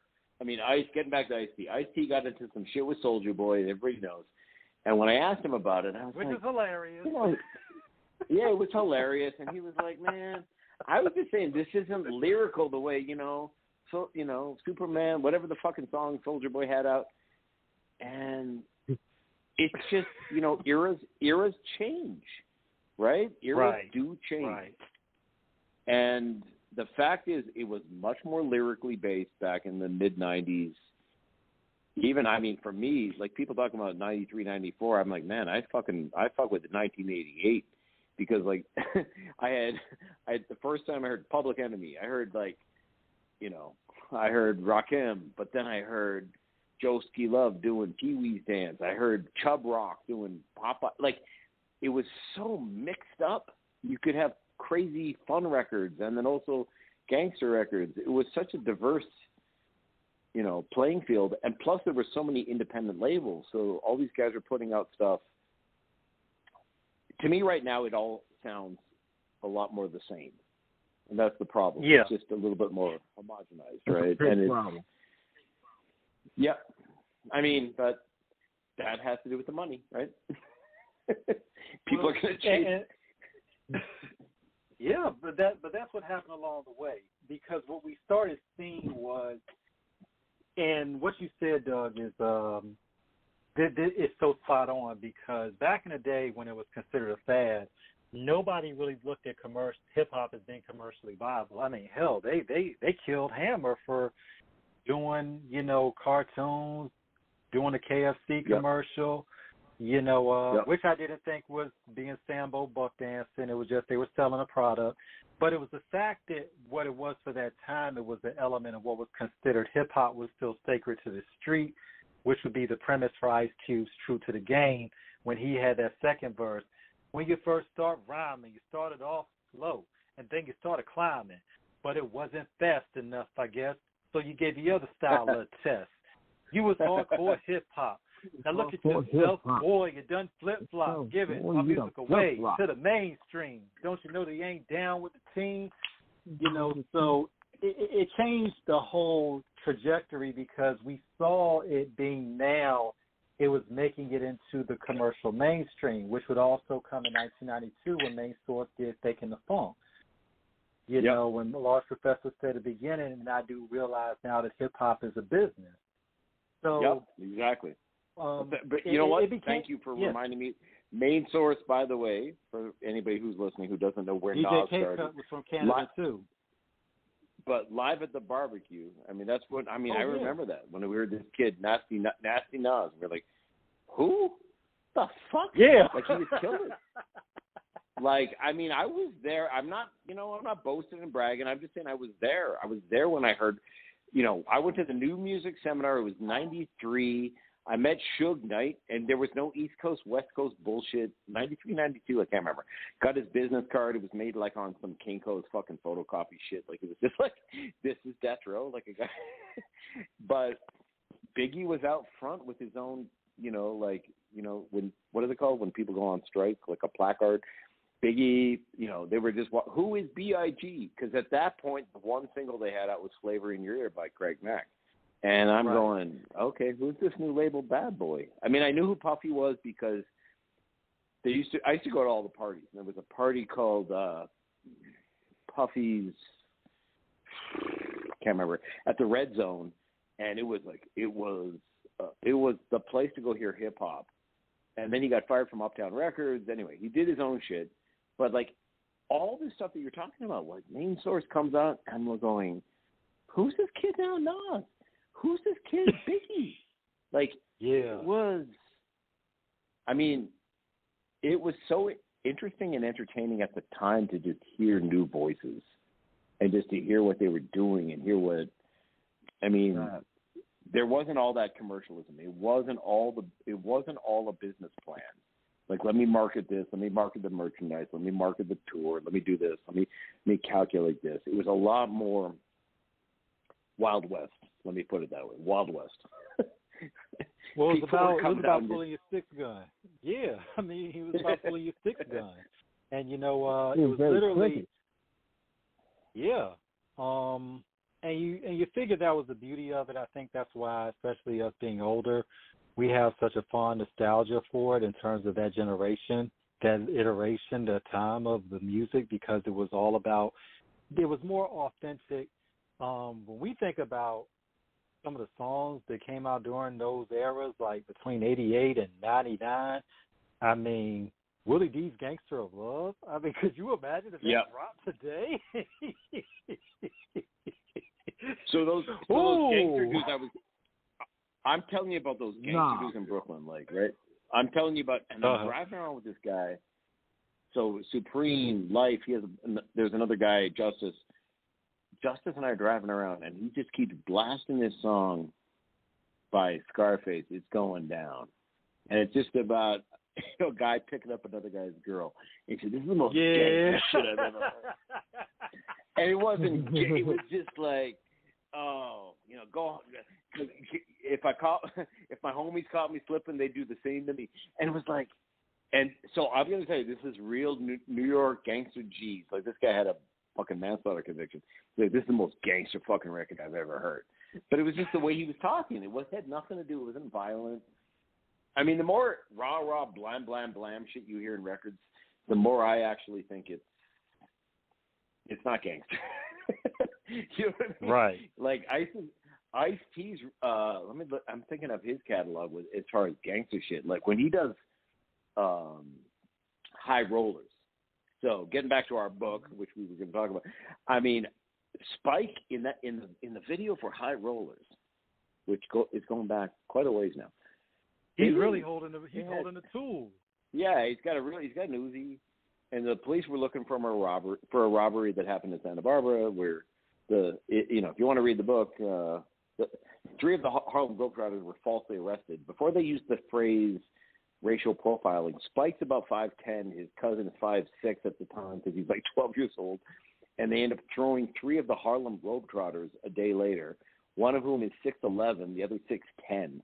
It's like, what? The only thing they had in common was the color of their skin. So, and they went on Donahue and whatever. But yeah, that same robbery that wasn't solved, they ended up solving it in part because of High Rollers video. And Spike is like in it very briefly, walking across with an Uzi. And I was talking to ICE's manager, and I said, so ICE has this line in one of his later records where he says, "Best believe the gas in my promo shots ain't props." And I said, yeah, so he had, it was all their real girls, like Darlene, and it was all their shout out real cars. Yeah. And I was talking to ICE's manager. I said, yeah, man, so ICE was so authentic. He goes, Doug, it wasn't authentic. Like, why would we? It costs money. You're making a video. Why would this is George Hinojosa, who's an ICE's manager for 40 years ago? Why would we rent a mansion? Why would we rent cars? Why would we rent guns when we had them? Like all these guys had them. It had nothing to do with like keeping it real. And ICE has the best line ever when he says, "I was so naive. I didn't know you could lie." Like he goes, if you look at the cover of Ryan Page. To this day, look at the cover of Ryan Page. So that's Evil E. That's Henji. ICE's Porsche. Yeah. Henji. It's Henji. It's Darlene, his girl, wearing his pendant, which is a very famous. It's a gun. It's ICE in his own Porsche. And he goes, I didn't know you could just rent shit for a video. Like, that wasn't cool where I came from. Now it's like everybody got models in their video. The video vixen phenomenon. Like later on, I wrote this for we're talking about magazines. King magazine, remember King? There were a bunch of these magazines, and I did this thing, man. I was writing about another Toronto girl, Melissa Ford and Gloria Velez, and all. I was like, yeah, there's this whole like genre now of these video vixens. Well, yeah, but in ICE's day, you just had your real girlfriend. If she was a dime, she was a dime. That's it. Like you didn't pretend to be something you weren't. That all kind of went out the window after after a few people proved you didn't have to be what you said you were. But I'm old enough to remember. I wasn't there. I'm not going to lie. I wasn't there, but I remember when poor PM Don, that big fat guy, PM Don, and KRS one. KRS, ran up. He just came on and grabbed the mic. This isn't hip hop. But he wasn't trying to be hip-hop. Like, he was just trying to be, like, a pop artist, whatever. KRS was trying to be the gatekeeper of all, of what the true hip-hop was. And I think after that, I think he probably realized. Yeah. But, I mean, those New York guys were trying to do that for a while, like with Hammer. I mean, you had Third Base, and I used to laugh and go, Prime Minister Pete Nice. He's a Columbia University student. You got Search. I'm like, and you're telling Hammer, whose brother is a big drug dealer in fucking Oakland, like you're telling him he's not hip. Lewisboro. Like, no, man. Look. But that was it's funny because we gotta. Oh man, because there's so many points we wanted to hit on with that. But going back to the thing with Hammer, that's why. And of course. A lot of heads, see, one thing about it, shout out to our heads out in Oakland, of course. CMG from Conscious Daughters, Big Uncle Richie Rich, Yuck Mouth, all of our people out in Oakland, man. And the Bay, San Francisco in general, of course, Black Sea. Berkeley, Spice One. The whole Bay Area's got they've got a deep culture in the Bay Area. Yep. And they're serious about the street game. Ain't no punks coming out the Bay Area. Oakland, San Francisco, Vallejo, none of that. None of them. No, there ain't no punks come out of there. And and Redman, when he dissed Hammer on his skit on his debut album, and you know, him and Hammer had a little discussion about it. And Red was like, then I realized like I shouldn't have said that, which Red was saying it was fun, but it was like, but then he found out like, you know, they serious out there, you know, and that town, as they call it, the town, you get put down if you talking down on the town. You gotta remember, there's in New York City we had Video Music Box, you know, Ralph McDaniel, but like even like Soul Train, which I used to watch every Saturday morning for the hot girls and all that, they didn't, you know, Don Cornelius didn't really like hip hop, I think, but he would have like Hammerhead, you know, Turn This Mother Out, like he was making more dance records, making it a little bit more accessible. Yeah, it wasn't that hard lyrical stuff that New York was. I mean, okay, I understand being a little bit more angry at Vanilla Ice, who just stole a black fraternity chant and then popularized some shit.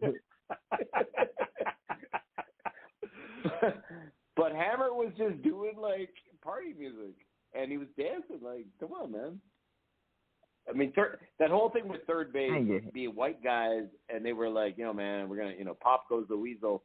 I was watching it all, and I'm kind of going, you know, this is a little weird. Two white guys and a black DJ, and you're basically saying this guy from, you know, he's not real? Like, huh. But anyway, thank God that it's actually opened up a little bit more where, I mean, you know, if you got skills, you got skills. I mean, I'm not a big fan of Jack Harlow. I'm not crazy about him, but when I first heard Eminem, I mean, his voice gets annoying to me, but I said, nobody can say Eminem can't rhyme. The guy can write whatever the fuck he wants to write, you know? And there have been white MCs, there's been Chinese MCs. There will be, every culture will produce great MCs at this point because it has to do with talent, not ethnicity. It has nothing to do with it. But you got to remember, too. But, Doug, you got to remember, too, you mentioned Everlast, and he was part of Rhyme Syndicate when Ice-T first started. Yep. You know, so and that was in your book. Should I tell that? So real quick. So what happened was, Ice was trying to put together the best West Coast MCs. So Dub C, like the best guys. So the Donald D. There's well-known guys from this world. Dub C is probably one of the better known. But Everlast and Ice told me like he was just trying to be talent development, and he said, I hear this guy, what was his name, Bashir? He brings him Everlast, and he says, man, you're great, but you just sound like Rakim. You're doing Rakim. Like, be yourself. And then Everlast kind of found his own voice. By the way, so in our book, so Spike is, the very first Everlast video was called Syndication. The Rhythm. Oh, Syndication. I thought it was The Rhythm. Okay. Oh, the video is called Syndication. Okay. And you see Spike with his own Trans Am, his Miami Dolphins gear. But yeah, Everlast never really found his voice until he left the syndicate world, and you know, Tommy Boy kind of rebranded him as, wait, you're white, you're Irish, okay, wear the Celtics jerseys, let's do House of Pain. You know, they know how to market. They found the marketing. Yep, exactly. Because he kind of looked, if you look back at the first Everlast video, it looked like Color Me Bad or something like that, right? Like these white boys, good looking, they got their nice hair. Had on the suit and everything. Yeah, exactly. I mean, but those were the days. But Ice was trying to put together, I just want to say, so with syndication, so with the Rhyme Syndicate, people don't know the whole story. Ice, there really wasn't a West Coast scene. There was, like you said, King T. There was another guy named Toddy T. I said, let me put together the best talent I can find on the West, and we'll just have like a clique, the Rhyme Syndicate. And he was just trying to bring the best people up that he could. And I think Ice has always been about that, you know, a rising tide raises all boats, right? Like if you just hog everything to yourself. So I think he was a really good encourager of a lot of guys who had talent and this, you know. But one of the things I really learned writing this book was that I said to me, Doug, to go from what I was doing in the streets, everybody's a boss when they're a gangster, they're an armed robber, whatever, to go and, music's a little easier because you're still living that lifestyle where you're up till 4 in the morning. But you go to work on New Jack City or, Law and Order, you got to be up at 5 in the morning, listen to somebody tell you what to do. He said, a lot of my friends couldn't do that. They couldn't make that transition to just, sucking it up and doing. You're well paid for it, but, it's not the same thing as being a street gangster. Going to work on a movie, you're being told what to do. You're being told what time to get up. A lot of people can't make that transition. And so when he rehabilitates Spike, at the end there of the book, Spike comes home and, fucking 35 to life, right? That's a serious sentence. And I almost puts him through it. That whole and you remember,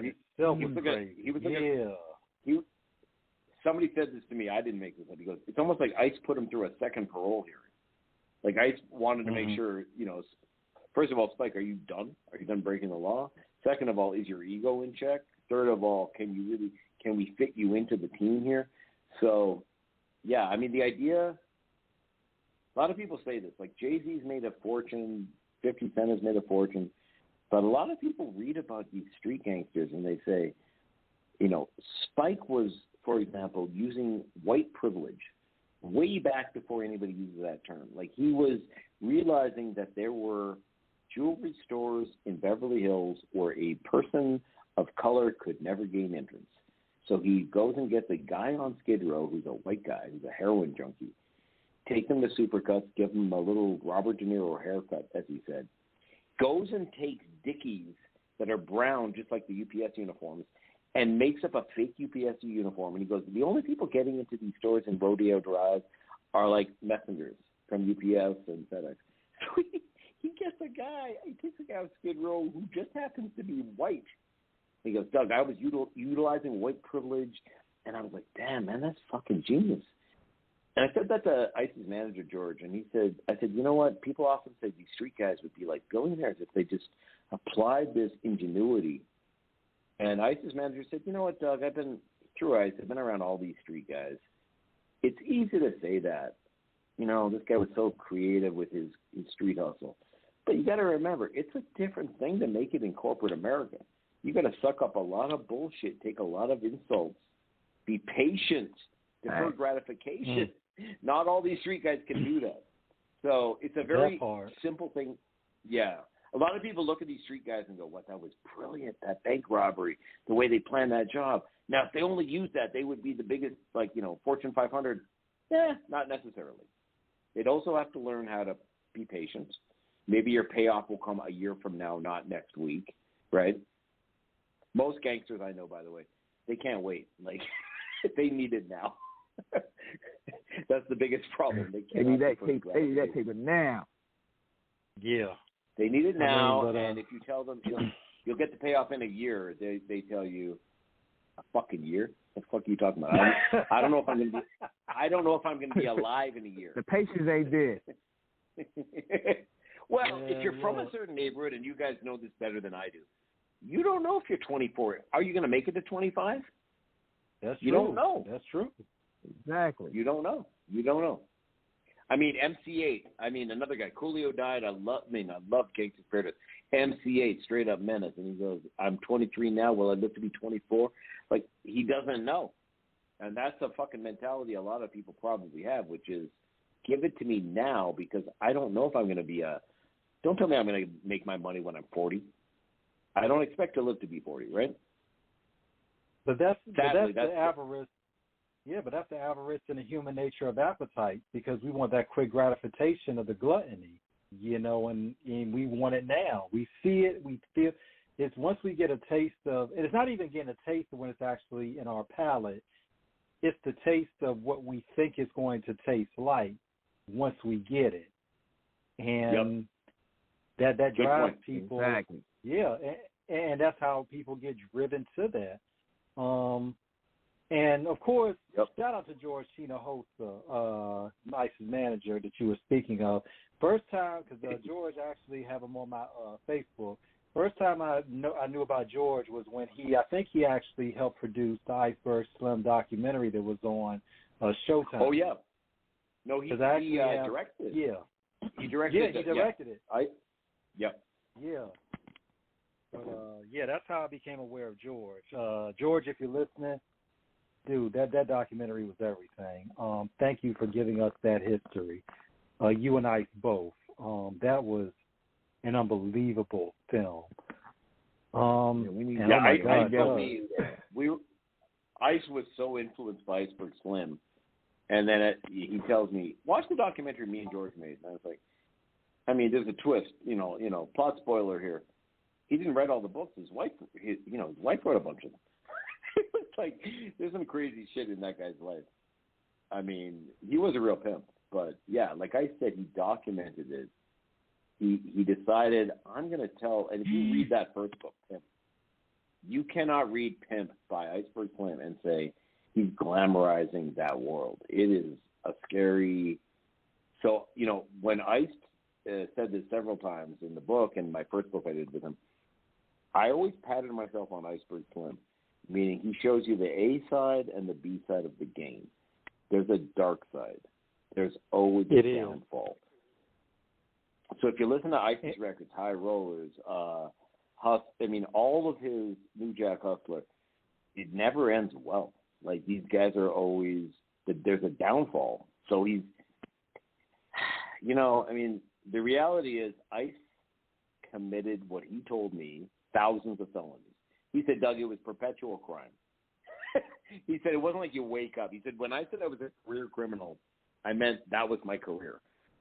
It was 5, 6 felonies a day. You'd have a plan to hit a lick at a jewelry store. So you meet up, you're with these girls. First you got to hit a G-Ride. You got to steal a car. So that's the second felony. But then the girls see a chance to go into the cash register with a nail file. Third felony. He goes, it was 4, 5, 6. And Ice goes, I got a pass. Like, all his friends were going away doing. Spike did a 3 to 5 at first. Then he got to 35 to life. So all of Ice's friends were going away. And he was like, they were all saying, dude, player, don't come up in here, man. In the California prison system, motherfuckers don't know nothing about, like, Dom Perignon and lobster up here. This is like, you put your rag on your head, you're a grip for your blood, and you're fighting the Mexicans. And Ice said that actually sobered him up to be like, I think Ice told me he went broke for 2 years. He lost money from being a player, hustler, stealing, to go into hip hop because he said, the New York rappers, I think it was Africa Islam and God, what a great rapper from Cold Crush. I'm blanking out. Who's the great the greatest MC from Cold Crush Brothers? I know you're talking about. I'll think of it in a second. Yeah, he's on the K-Slay, rolling 50 deep, rolling 100 deep. I'll think of it in a sec. Anyway, they tell Ice, why are you trying to do this, man? Like, none of us have bought a car. You got a Porsche. You got jewelry. They're all. He goes, yeah, but I'm trying to transition. I don't want to be in this life. It's got a fucking short life expectancy being in the streets here, man. So the New York rappers were all kind of like Grandmaster Caz. Yeah. You think of the Grandmaster Caz? Caz. Thank you, Caz. I was gonna say the guy who Big Bang Hank stole his fucking lyrics. Rappers to life. But that was Ice was always really clear to me. He was very clear saying, I never wanted to glamorize this street shit because my whole message in every one of my street raps, if it's a reality rap, is that there's a downfall. And he said, I patterned that on Iceberg Slim. Like, he doesn't make it sound like pimping is this wonderful, at the end of the day, it's not a happy ending. There's no happy endings in that life, any kind of gangster life, unless you figure out a way, like Jay-Z, 50 Cent, maybe Dre. Dre wasn't that much of it. Get out, take your legit money, take your illegit money, and turn it into legit money, and become part of corporate America or whatever the fuck it is. Pay your taxes and all that. But if you think you're going to be a you get back to what you said about John Dillinger. If you think you're going to be a high-profile gangster, it didn't end well for Al Capone, John Gotti. You cannot be a gangster who's well-known. And I'm going to quote Ice-T again. No. Ice-T got busted. It's one of the best. It's a very short episode in this book, but we made it. It was a whole chapter in our first book where Ryan, imagine this, Ryan Pace is already out. and he already has a video on MTV. And he has a Porsche, but there's a part missing from something broke in his convertible mechanism. So the hustler's mentality is, why would I go pay for this shit? Let's just steal it. So he asked his boys, So his friends have already stolen the they've stolen the Porsche, and he's getting impatient. He's going, where the fuck is the Porsche? Like you said, you got the part for me. So he says, fuck it, I'll go just take it myself. So he takes his ratchet, and they've stolen the Porsche and parked it somewhere under a tarp in a complex where people are living. So ICE goes in. Now, again, it's 87, so he already has a record out. And apparently people know him from his album cover and from videos. He says he's got his ratchet out of his waist. He's pulling the tarp off, and he hears screaming. Ah, ah. He's thinking, oh, fuck, I'm busted. And then he realizes it's kids running towards him with record albums that they want signed. And then their parents are running. And he goes, oh, fuck, I'm too famous to steal. Shit. Like, I can't do this. And then ICE actually speaks like a philosopher a lot of the time. And he says to me, Doug, infamy and fame do not go together. The only thing that the criminal has over the cops is his anonymity. I mean, you got aliases, you don't carry your real driver's license. You're a criminal, you can vanish into the shadows. Once you're known, you cannot be, he said, there is no such thing as a high-profile criminal. Except for maybe Donald Trump or a couple other people, right? But that's Vladimir Putin. But ICE told me the minute he realized he couldn't steal anymore, he goes, that's when I realized I got to get the fuck out of it. He holds this big meeting with all these guys like Spike, and he goes, Doug, he tells me, Spike, all these guys, you know what? I don't know what you're doing. I'm not going to judge you guys. I think they had a nightclub in L.A., and he goes, I'm not going to judge you guys. You guys can work security here. I can't tell you what to do, but treat me like I'm bugged. Treat me like I am a fucking recording microphone because I think I'm under scrutiny. Don't tell me anything you are doing because I don't want to be the reason any of you guys get arrested. So he realized pretty quickly that you can't be high profile. So, yeah, John Gotti, Al Capone. John Gotti loved being on the cover of Time magazine. He had it in the social club on Mulberry Street. Like, guess what? Yeah, the Raven Night Social Club, yeah. Yeah. So if you think about the idea that some of these guys portray now in hip-hop, that they are gangsters, they're killers, they're this, I'm a blood. If anybody gets the audiobook of Split Decision, at the very end there's about an hour and 20 minutes where I'm talking to ICE and Spike. And it was shit we didn't put in the book. And I said something about God knows what. And I said, yeah, Spike, explain gang enhancement charges. So these are charges in California State Prison. It may be also in the correctional system in other jurisdictions. But Spike explained, if they can prove you're a blood, a Crip, Latin King, whatever it is, you might get an added 10 years added to your sentence. So ICE was kind of explaining to all you young rappers out there, just claiming you're a blood, claiming you're a Crip. I mean, just saying this shit, it's not to your advantage. If you get busted doing something stupid, you got another 10 years of gang enhancement. So he's trying to spit some game, but, I don't know that anybody younger than 30 wants to hear an older person saying anything. Honestly. But, I mean... Somebody asked me... I'll let you finish, but, somebody asked me if this book would, affect young people, and I was like, dude, I know what it was to be 17, 18, 19. Like, I didn't want to hear what any older person told me what to do. Like, I thought, I'm smarter than you. I'll get away with it, right? So, but... the glamorization of it, the fact that there are people, a great artist. I love Nipsey Hussle. I really thought he was great. And I was asking ICE about that. I said, well, wait, Nipsey was 60s. He's wearing the Seattle Mariners cap. He goes, Doug, when I came out, you couldn't do that. Before the truce in 92, there was a big peace, there was a peace truce between the Bloods and the Crips. Everybody sat down. He said, when I first came out, it was shoot on sight. You couldn't claim a neighborhood because if I claimed to be Rolling 60s or Harlem Crips, I'd make enemies of like 99% of the other guys in L.A. So it didn't make business sense. It didn't make personal safety sense. Because I was like, well, how is Nipsey wearing the? Because it's okay now. Like now people do it. People claim their neighborhood, but when we first came out, it wasn't done. At least I mean, Snoop came out wearing blue, but I think that was after the peace treaty. It wasn't done pre the Rodney King riots. It wasn't done. And we got a little time left, but we're gonna make it quick. But when you look at certain albums like with Compton's Most Wanted, when you had the blue cassette, you kind of knew what was up. If you were from California and you saw hints of it with certain colors on the records or what they wore, you knew what it was. And shout out to Rashidi Harper and Ed from Hip Hop Uncovered, because Ice-T was, like you said, Doug, was spitting the same sentiments when he was telling all of his people, when he was doing in his part of the interview in that series, he was talking about how I was running down that cliff, but then I stopped, and then I'm running back telling everybody, don't go that way, don't go off that cliff. So, I mean, oh my God, and Doug, this has been phenomenal. We got to have you back for a part 2, because there's so much more we have not talked about. We didn't even cover shit. Well, I got to be honest with you, man. I've been sitting there drinking beer, so maybe I've been rambling too much. But, yeah, if there's other stuff you want to... You have not. This has been great. This has been great. King didn't even get a word in edgewise, though, man. Like, what the fuck? I mean... Hey, man, I was just sitting there. Hey, sometimes I just shut up and let you up.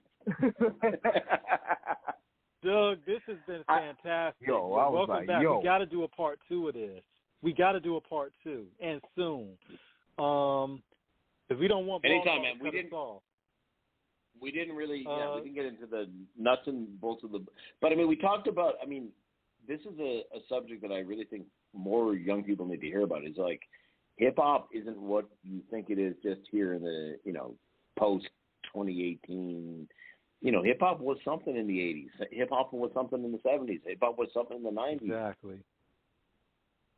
The thing that I'm very impressed by, though, is I meet 20-year-olds, 21, 25, that love hip hop, and they say, "Oh man, did it ever get better than Biggie and Pac?" And I'm like, well, thank God you at least can recognize that shit was great. I mean, the young people that really understand what lyricism is or what good production is. And I was blessed, man, because when Dre's record came out, I was listening to DJ Premier was the greatest, New York producer I ever heard. I mean, he was making these incredible layered beats, and then Dre came out with, The Chronic for the first one.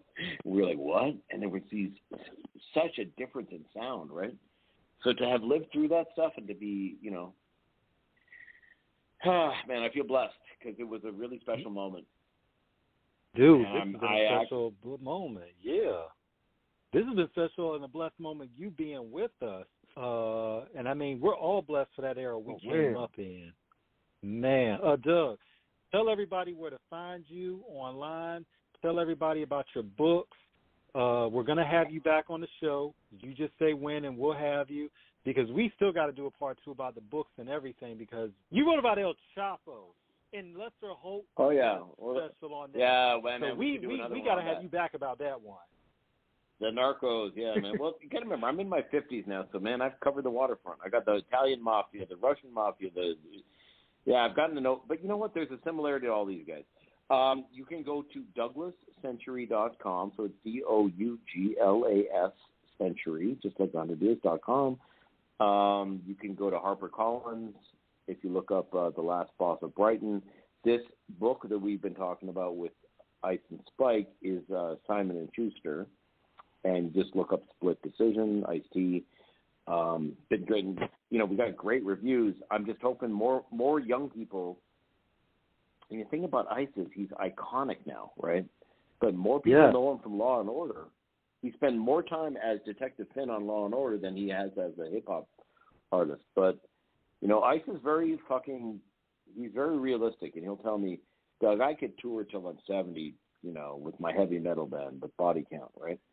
But hip hop, man, you got a life expectancy in hip hop. It's very short, because young people, they want the young shit, and I'm sure they listen to Tretch and Chuck D and say they sound old. They don't sound old to me, but to younger people, they might. Hey, well, they got the production behind them. They gonna. Hey, they can still hang with the best of them. As long as they get the dope production behind them, that's all they need. Well, DJ Clay, K Slay, rest in peace. He did that Rolling 50 Deep, Rolling 100 Deep. He put all these dudes on there, and Melly Mel. I mean, all these guys can still they can rock the beat with anybody, But lyricism in hip hop, it's something I could talk about forever because to me, it's kept poetry alive. I think if I had a second career as an English teacher, I would just teach hip hop, and then I would say, okay, through hip hop you can learn Shakespeare, you can learn all the other shit you need to know for your college entrance exams, but I mean, all the poetic devices, rappers are doing all that stuff.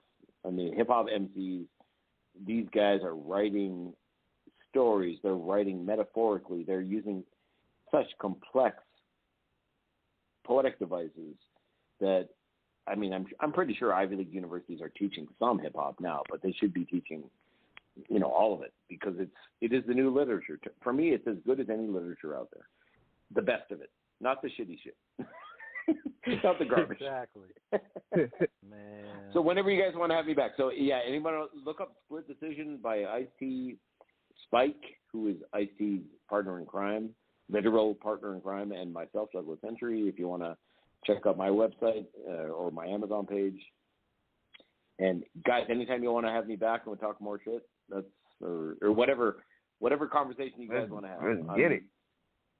Let's get it. Doug, Doug, I'm a bookworm, so I'm gonna be digging to get the rest of your books as well.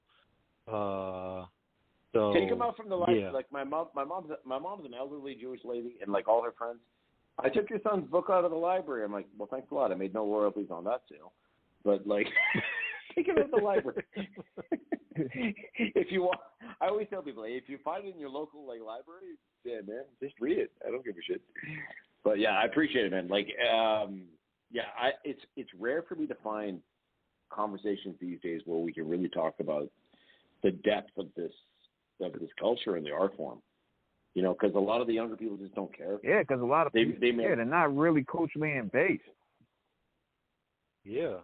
You're right. They're not vested in it. They're not vested in it as they should be in terms of really understanding the history and what it entails.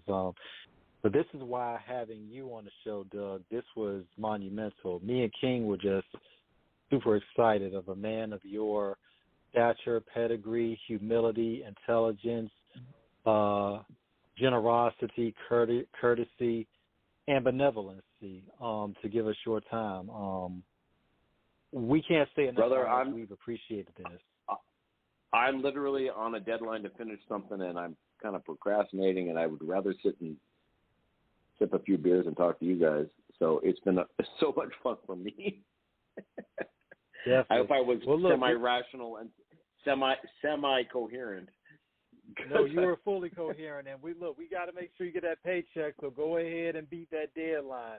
Doug, we're about to close shop for the night. Once again, thank you so much. We're going to be in touch with you outside of this as well on the regular just to make sure you're good. Give, our best to your mother, your daughter, your whole family. Shout out to Canada, the Great White North. We appreciate you so much. Thank you again. Thank you again. Thank you guys for having me on, man. Peace out, man. Enjoy your weekend, everybody, okay? Be safe. Yes, Peace. sir. I'll enjoy it, man. Peace. King, take us out of here. Thanks for having me on. You're very welcome. On that note, we up out of here. Catch us next time, same time, same channel. Holla.